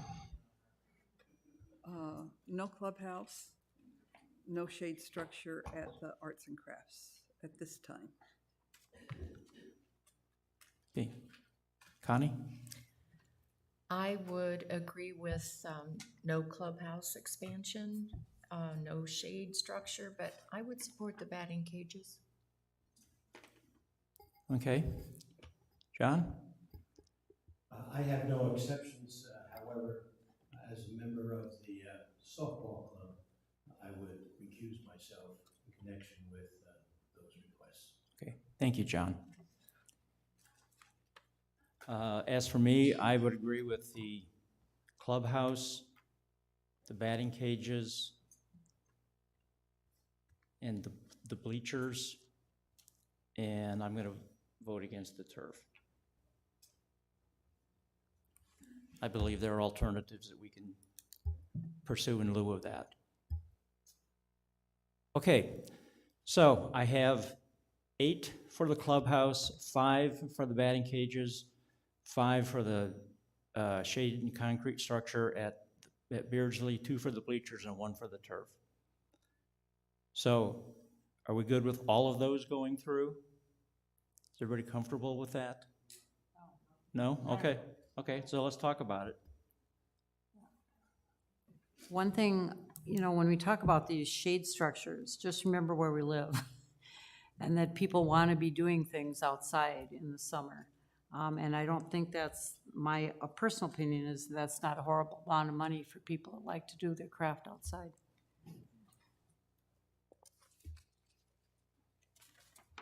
In addition to that, because there is 2 different shade structures that are being proposed, and if we're voting against doing one of the shade structures, why are we not voting against the second one? If that's, if you're using the same argument for the first one, Yeah, you're talking about the one at the... the golf course. Yeah, the golf course. Yeah, can I just, I think that's an excellent point. If the golfers are gonna get shade, then the people who do the crafts at Beardsley should be entitled to be outside in the shade if they wanna do that.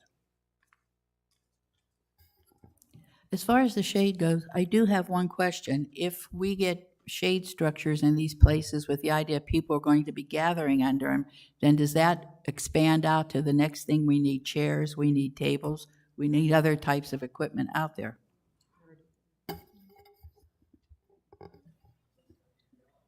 Jack, can I talk to this at all? Or is it not time? Let's let the committee finish first, please. So the shade structure at Desert Trails, was that not partially to cover equipment? That's to cover equipment.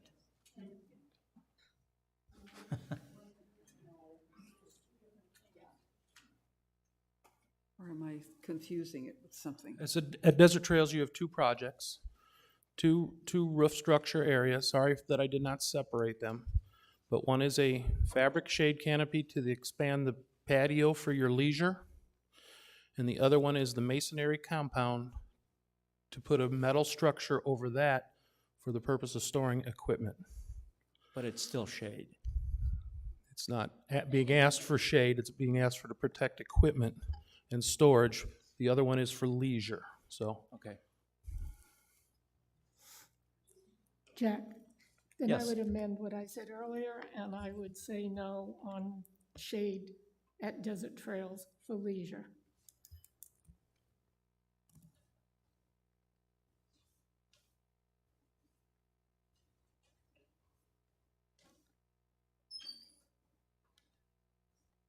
Okay, so we've got 1, 2, 3, 4, 5, 6 items here. Yeah, I see Tim has a... Jack, if I may, the question before your committee on these capital projects should be limited to the projects that affect charter clubs.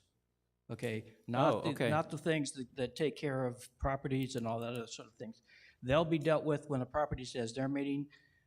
As with the golf, they'll take care of their capital projects. So if you would focus on charter clubs. Okay, Thanks. great, thank you. Okay, so that takes us down to the clubhouse expansion, batting cages, bleachers, and the turf. And you know what? I'm going to add the outfield fence, because if that is whatever goes with turf.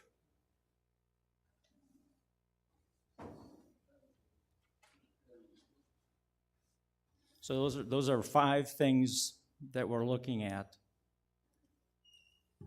4 brand new, 1 is an R&R that we're asking that we might ask to postpone. And you know, we don't all have to be in agreement, but I think we can push this through as a recommendation that says that these are the 5 things that at least one person took exception to, and it's a recommendation to the board. It's not a final decision.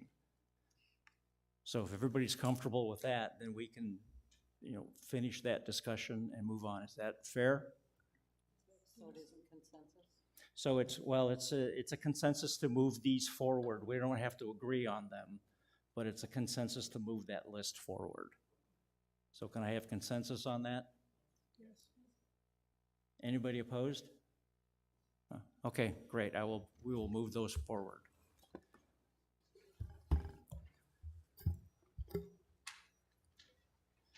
Okay, I'm going to, so wait a minute. So here, let me make the actual statement. The Chartered Clubs Committee has reached consensus to recommend that the governing board approve the proposed fiscal year 2023-24 capital project requests as laid out by the capital projects manager, Carl Wilhelm. Recommended exceptions include the clubhouse expansion for softball, the softball batting cages, the softball bleachers, the softball turf, and softball outfield fence in conjunction with each other. So we reached consensus on that. Lynn, you had something to say, and I kind of. It wasn't about softball.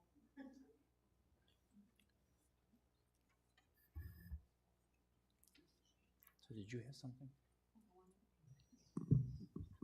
I'm sorry, it was about the Beardsley shade cover. I don't think everybody has the complete picture of what has kind of gone on in the Beardsley courtyard. In the past, Beardsley Courtyard has been pretty complete, and we've been able to make some revenue through the rec center by utilizing it for gatherings. In the last year, there was some degrading to the tree out there, and it was proposed that they took the tree out. They did take the tree out, and amongst doing that, it broke down all the walls that were the barrier around the tree. So we were left with a mess of dirt, and we've been promised that that dirt would be redone and we would have a shade cover like last year. In the meantime, our wonderful garden club, if you haven't been to Beardsley lately, you should go and check out what our garden club did out there. It's phenomenal, absolutely amazing. And it's a beautiful venue, or will be a beautiful venue.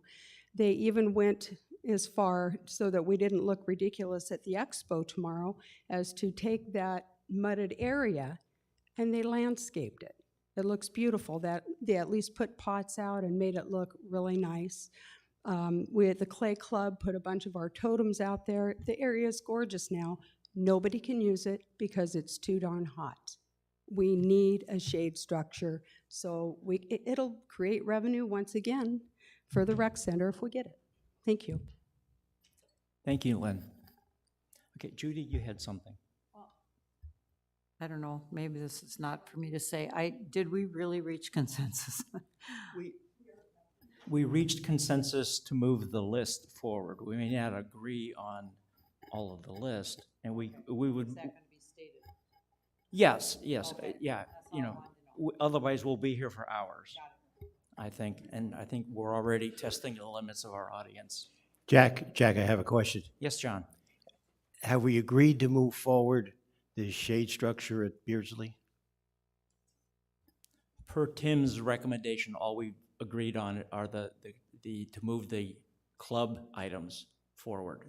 Well, isn't that shade structure part of the club, because it is the Clay Club, which would be utilizing it, which is an arts and craft? Who raised Lynn, did your club turn in a CR-13 for it? No, that is No. So that's not a club request then. Yeah, so it's that properties, there you go. Thank you, Roberta. Staff and properties are the recommending. Okay, great. So does that answer your question, John? No. So the answer is that the shade structure at Beardsley is a properties initiated item, and it's not a club initiated item. So it's not within our responsibility Right, to exactly. do that? It's not within our remit. Now I understand. Okay, thank you.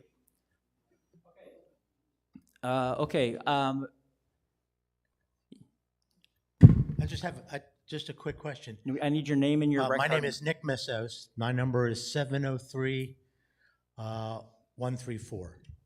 My question is a simple question. I believe Carl might know this. The softball fence, is that a properties as well?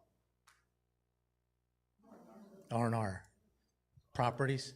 It's not the club, it's the property. Correct, we own it. Okay. But you're talking about the properties committee. Right, but I'm just saying, the fence isn't a softball request, it's a properties issue. It's an R&R, but it's club related. Okay. Okay, in order to keep things moving along, item number 405, I'm going to ask that we move that to our next meeting. This is not time dependent, and I would like to leave time for the other topics that are on this agenda. So let's go to 406. Karen, I'm going to turn that over to you. Rec Center and Club Communication Concern. Okay, as Kathy mentioned, she and I had held a meeting with several of the clubs. Well, we invited all the craft clubs, and we had about 30 people show up. And in the course of talking to them about issues, one of the biggest issues that came up was there seems to be a lack of communications between information from the rec center and the clubs. And in the course of the meeting with the clubs and our work as liaisons, it came to our attention that at times there's a communications gap. For instance, one of the clubs at Kuntz was not made aware of the open house until the Monday before the open house, which gave them really, by that afternoon, a day and a half to prepare. Some of the information we're given for club officers and their contact information is not current or accurate. In light of the likelihood of increased correspondence through ClubTrack and other events, it seems that we might need to address this. Number one, why are changes within the club officers or contact information not being current?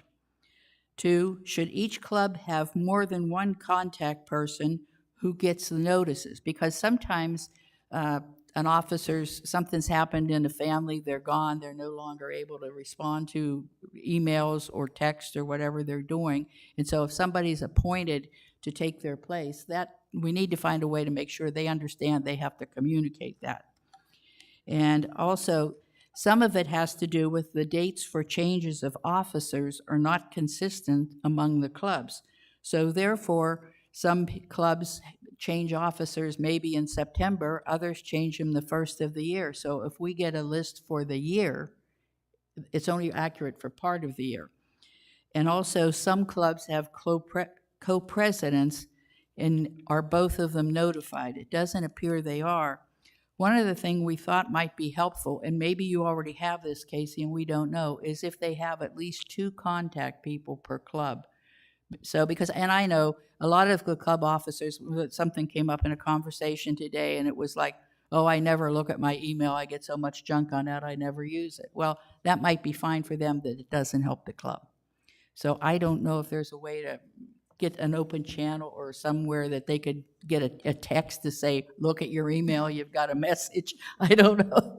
Some of them text, some of them use email, but the lack of the information flow did seem to be an issue. Casey, you want to respond? Sure. Not sure who you're referring to at Kuntz for lack of communication for the Club Expo. We emailed every single president and called and confirmed if they didn't receive an email. That's probably why. We have been updating. I had Christy, one of her very first duties was to go through every CR5 and make sure it was current in our club contact list. So we have gone through that.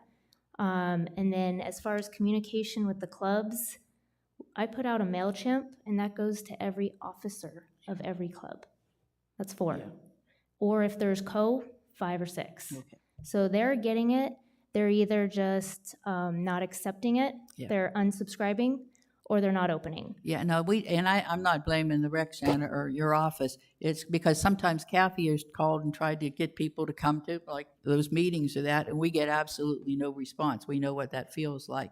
But it's just that I don't know if there's a way to, if you're all club members, make sure you keep pushing your officers to check their email. I don't know what the problem is, but there is a lack of communications. And a lot of times I do think it is probably just the person that's in charge of picking that up. Yeah, there is difficulty in many clubs. I think you all, if you are officers here, know the struggle that you find to find true leadership.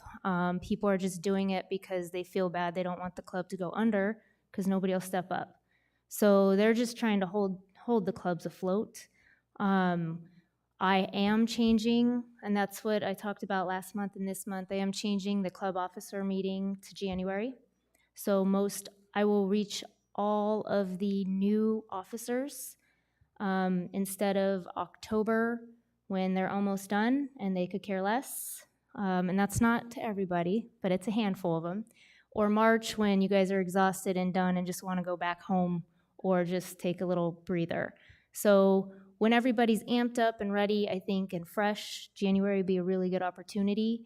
And I think with us dividing them up by category, we'll be able to really communicate with them in a better, more mature manner than in the past.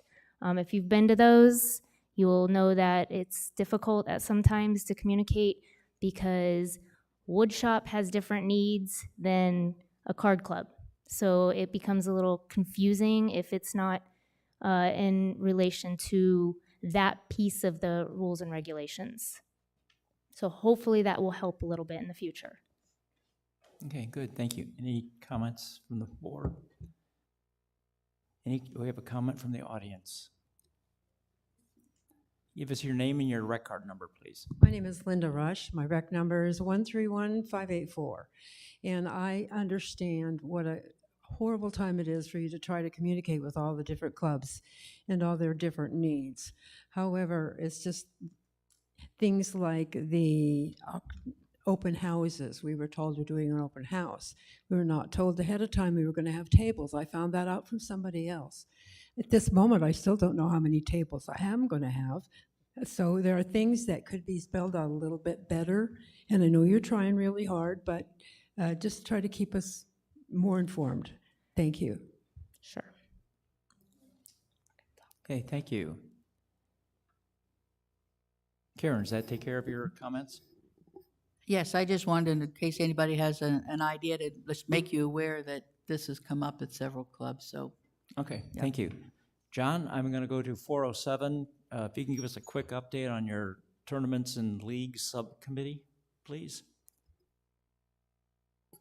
Right, well, this committee has tasked the Tournaments and Leagues Subcommittee to learn which clubs are conducting or participating in tournaments and or leagues, to document how those clubs conduct or participate in those tournaments and or leagues, to compare different methods and techniques by which those tournaments and leagues are operated, and to consider whether or not any recommendations should be made to this committee concerning those tournaments and leagues, including any changes to the RRMPs.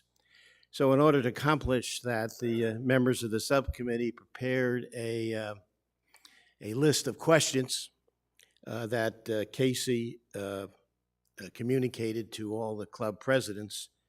I'll hand Karen the list of questions if she needs that for the minutes. And the various clubs have been sending emails to Casey, which he has forwarded on to the subcommittee. And then Connie and Vicky have been tabulating those responses, and I would pass to them as to what communications we've received. We've received a number of the questionnaires back from the different chartered clubs that do run tournaments and or leagues. And Connie and I have been paper screening them, and the information has been going on to a spreadsheet, which when we are done, we have our next meeting on Monday, November 7th. And before that meeting, the members of the subcommittee will all have received a copy via email of the information on that spreadsheet so that we can have a true work meeting on the 7th where we can perhaps get our questions answered, share our questions, and come up with some recommendations. And that's where it stands right now. Okay, any questions for John or Vicky? Yeah, go ahead, Connie. It's not a question, but I believe, if I'm not mistaken, we have not received a response from softball yet. If you could just double check and make sure. That's one we need.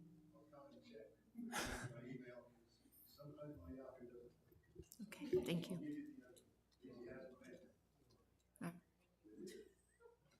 Okay, any other questions or comments? Okay, thank you all. Let's go to, Judy, you're gonna Yeah. speak for the ClubTrack Reporting Committee. Yes, we've been chartered with a ClubTrack subcommittee.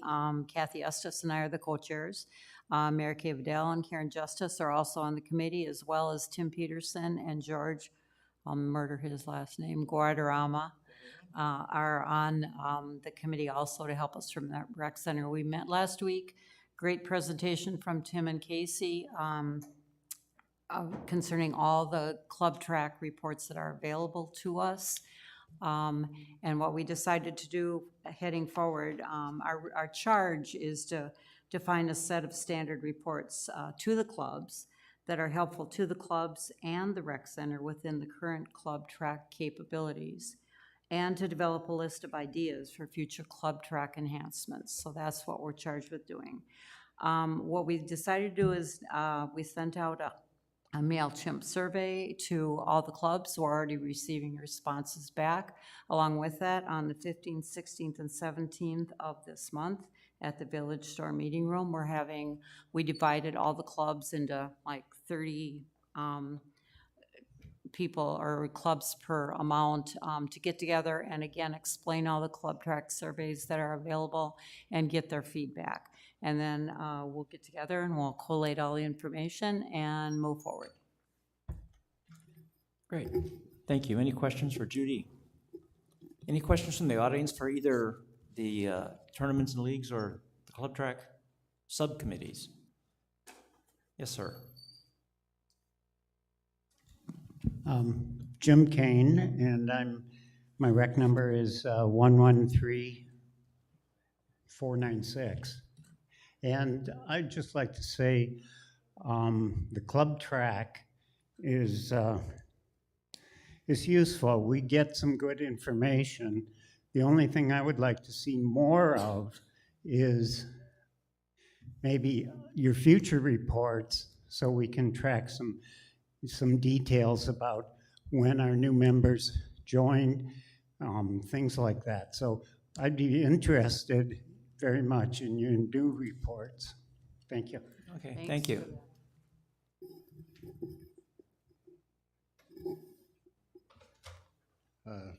Craig Hone, 123608. Anyway, should my secretary attend that ClubTrack meetings or should I? I mean, who? Either one, or I mean, You could both come. Okay. Who is receiving your ClubTrack reports right now? You or I'm her? Is she? Nope. I'll have to talk to you about it. Okay, all right, all right. Both of you can come though. This is the kind of thing we're uncovering with this, so it's a growing process. So Kathy, you're up number 4.09. One of the issues that came up when we were meeting about ClubTrack was some of the rosters that ClubTrack maintains are inaccurate because clubs are not reporting when members become inactive. So they have their participation rate can be negatively impacted because it shows they have more members than they really do have. And it's hard for the club sometimes to even know if one of their members that's not very active has moved away or passed away, maybe. That information, it's hard for the club to submit just onesies and twosies to the ClubTrack committee, and it's hard for them to keep track of. So in order to remove that burden away from the clubs and to have more accurate rosters, one of the things that ClubTrack can do is to purge the club roster at a certain point and have a brand new roster. When you complete your renewals, you would send in a brand new roster, not just of changes, but just of your current membership. So Does that sound like a good thing? I mean, the goal here is to prevent what happened pre-ClubTrack, where rosters just kept growing and growing and growing, and nobody ever purged anybody, and we ended up with memberships being way overstated and participation rates being very, very low. So mathematically, it's to the club's benefit to have an accurate roster. And the only way that we can really think to do that is to, on a, at a certain point in time, that the previous period's members are removed and you start over with a clean slate. So it just makes maintenance and all of that a lot easier for you in ClubTrack. I can see Lynn's going to debate me on that. Should I just go sit down? 129120 Lynn Kellis. I would really hate to see you do that with ClubTrack. I guess with our systems that we're working on within our Clay Club, that could be a problem. And when we have people who drop out of Clay Club who say, I'm leaving, then we put them in a suspend mode. So we know that they're not on our roster. We let the... But that's on your own system, is that correct? That's what we're doing. So even if you did it manually, you know when somebody comes up and says, I'm leaving, that's generally how it happens, then we give that information to the rec center. I would really hate to lose our list of people because what often happens is people don't all sign up when they're supposed to sign up in January. They come later on in the year. They may have to pay a $5 late fee because they're joining late, but that kind of stuff happens all the time. And rather than going through and trying to figure out, okay, so they're within this last year, so they just pay a $5 late fee and then they're good. Or, well, they haven't been here for 5 years, so now we have to have them go back through some kind of refresher course. It just impacts a lot of different things that we do. But you still have the same data.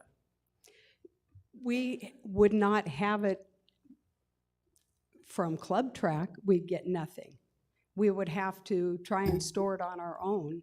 But why would you not let us manage that piece? Well, you mean the ClubTrack piece? Because we go through and we look at everybody at the beginning of the next year once we've done renewals. In which system? In both. Okay. We look at what ClubTrack has, and then we do our membership sign up, and we look at, okay, who's fallen out of here, who's not available, who hasn't signed up. I guess you'd have to do that manually if you didn't start moving into the 2000s doing it on a computer. But we look at who's fallen out, okay, and we physically contact a lot of these people. In fact, we do that periodically throughout the year. If we find somebody we haven't seen for many months, are they okay? Have they passed? What's the situation? So perhaps you're an exception to what we've experienced so far. It sounds like you manage your roles very actively. We do. Not every club does that. Some of them just put people in and they don't manage it at all. At all. So as a result, they end up just keep building up people right. that may have died and they still show up in their roles. So for those exceptions, we can talk about those. Yeah, let me talk with our IT guru and see if she can differentiate between if you guys were to flush everybody out and start new. Yeah, let's. It's a tough we can, decision. and like I said, you may be an exception. Yeah. Okay. Thank you. Carol. I think for larger clubs, at least the club that I represent, this would be welcome because we're still trying to figure out who we lost for whatever reason when COVID was here. And right now is when we are registering people.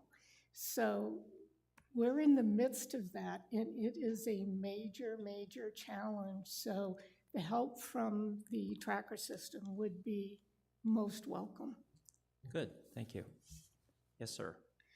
Jim Kane again, and 113496. I just wanted to point out there's benefits from club-specific tracking. We track our monitors and we track a bunch of things, the number of, or the types of things people show up for, whether it's a meeting or whatever.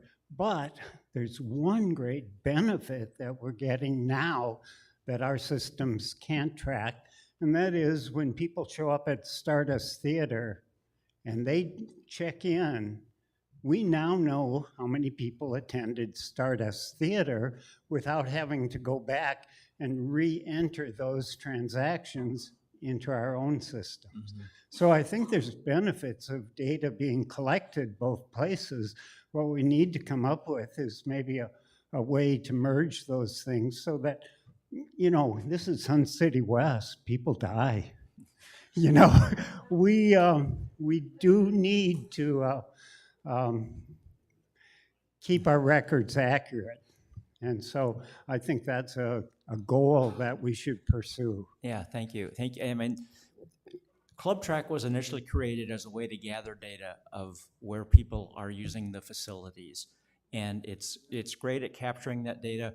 Why this subcommittee exists is to help us get the information out, turn data into information. So the important thing is that while clubs may have other systems, be they manual or computerized, the one that is going to be helpful to everybody is ClubTrack. Hi, I'm Linda Rush, 131584. I'm the president of the Toy Key Silvercraft. And we also are like Clay. We have our own system that we track many, many things. They keep our roster up to date. We know how many people monitor, when they come in. But ClubTrack has helped us to figure out who's coming into our club at what time. I think if we could find some way to get some of the things that we get from our computer system merged in with ClubTrack, it would be beneficial to everyone. We're looking at different ways of tracking our monitoring times, things like that. So I like our program. We do keep track of it. So, but we'd like to expand so that maybe we could make both of them work. That would be great. That's something that as the subcommittee collects future features for ClubTrack, that would be a great one. And make sure you come to these meetings on the 15th, 16th, 17th too, because we're definitely gonna want to glean a lot of information there too. Okay. Dory?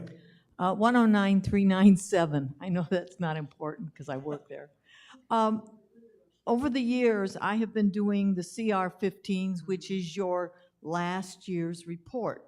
Then I get the CR7, which shows me how many members you had last year, how many members you have this year, and what the difference is. And then I have to go to page 3, which is the page that shows the paid members. All of that 3 things have to match. So when you say that the paperwork is wrong, if it's wrong, I'm gonna know it.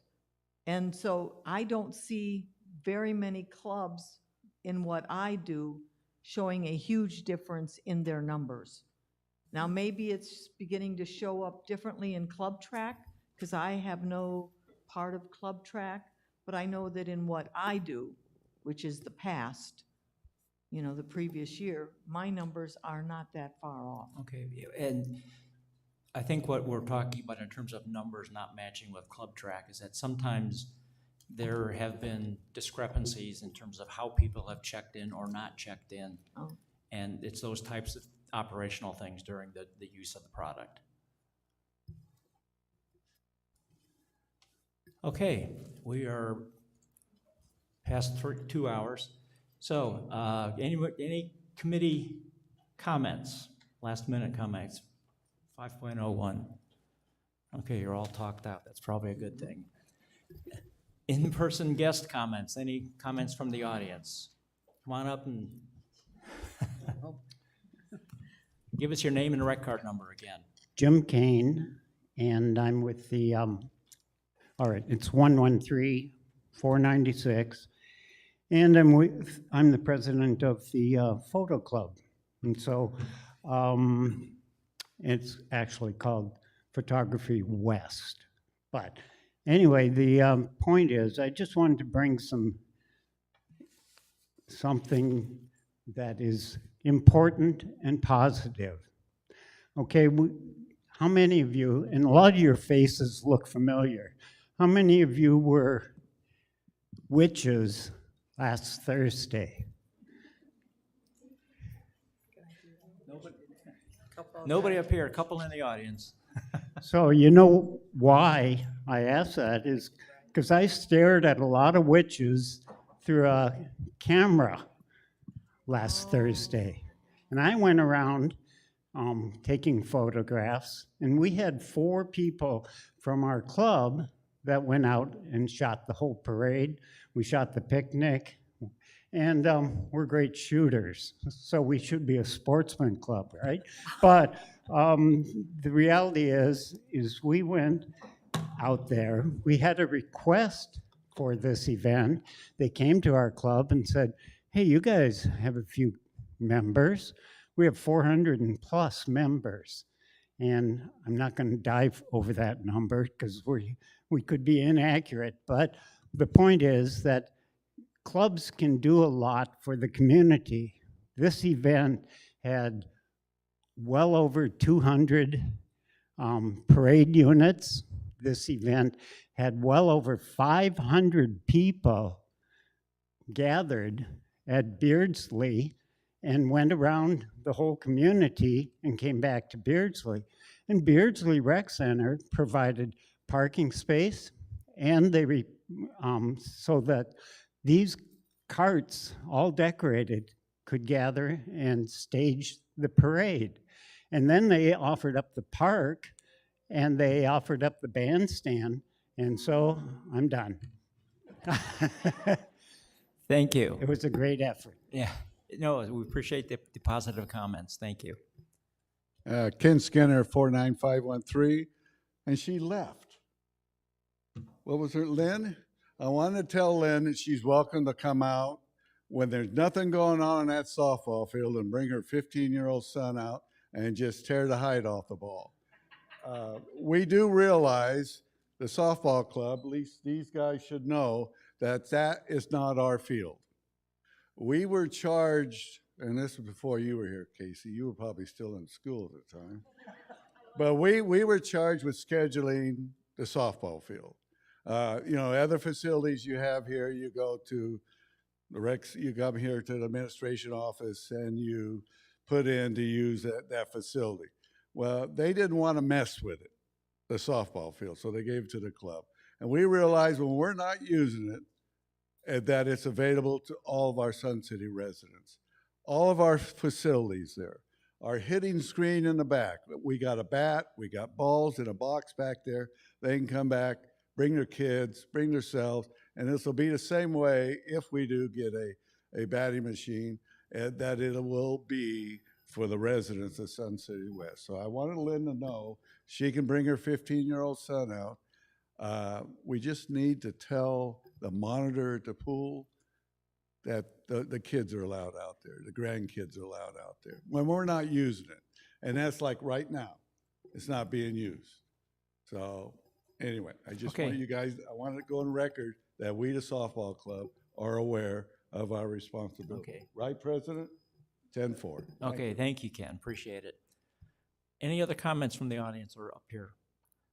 Okay, and with that, I will declare this meeting adjourned. Thank you. Our next meeting is December 6th, 1:30 in this hall. Thank you.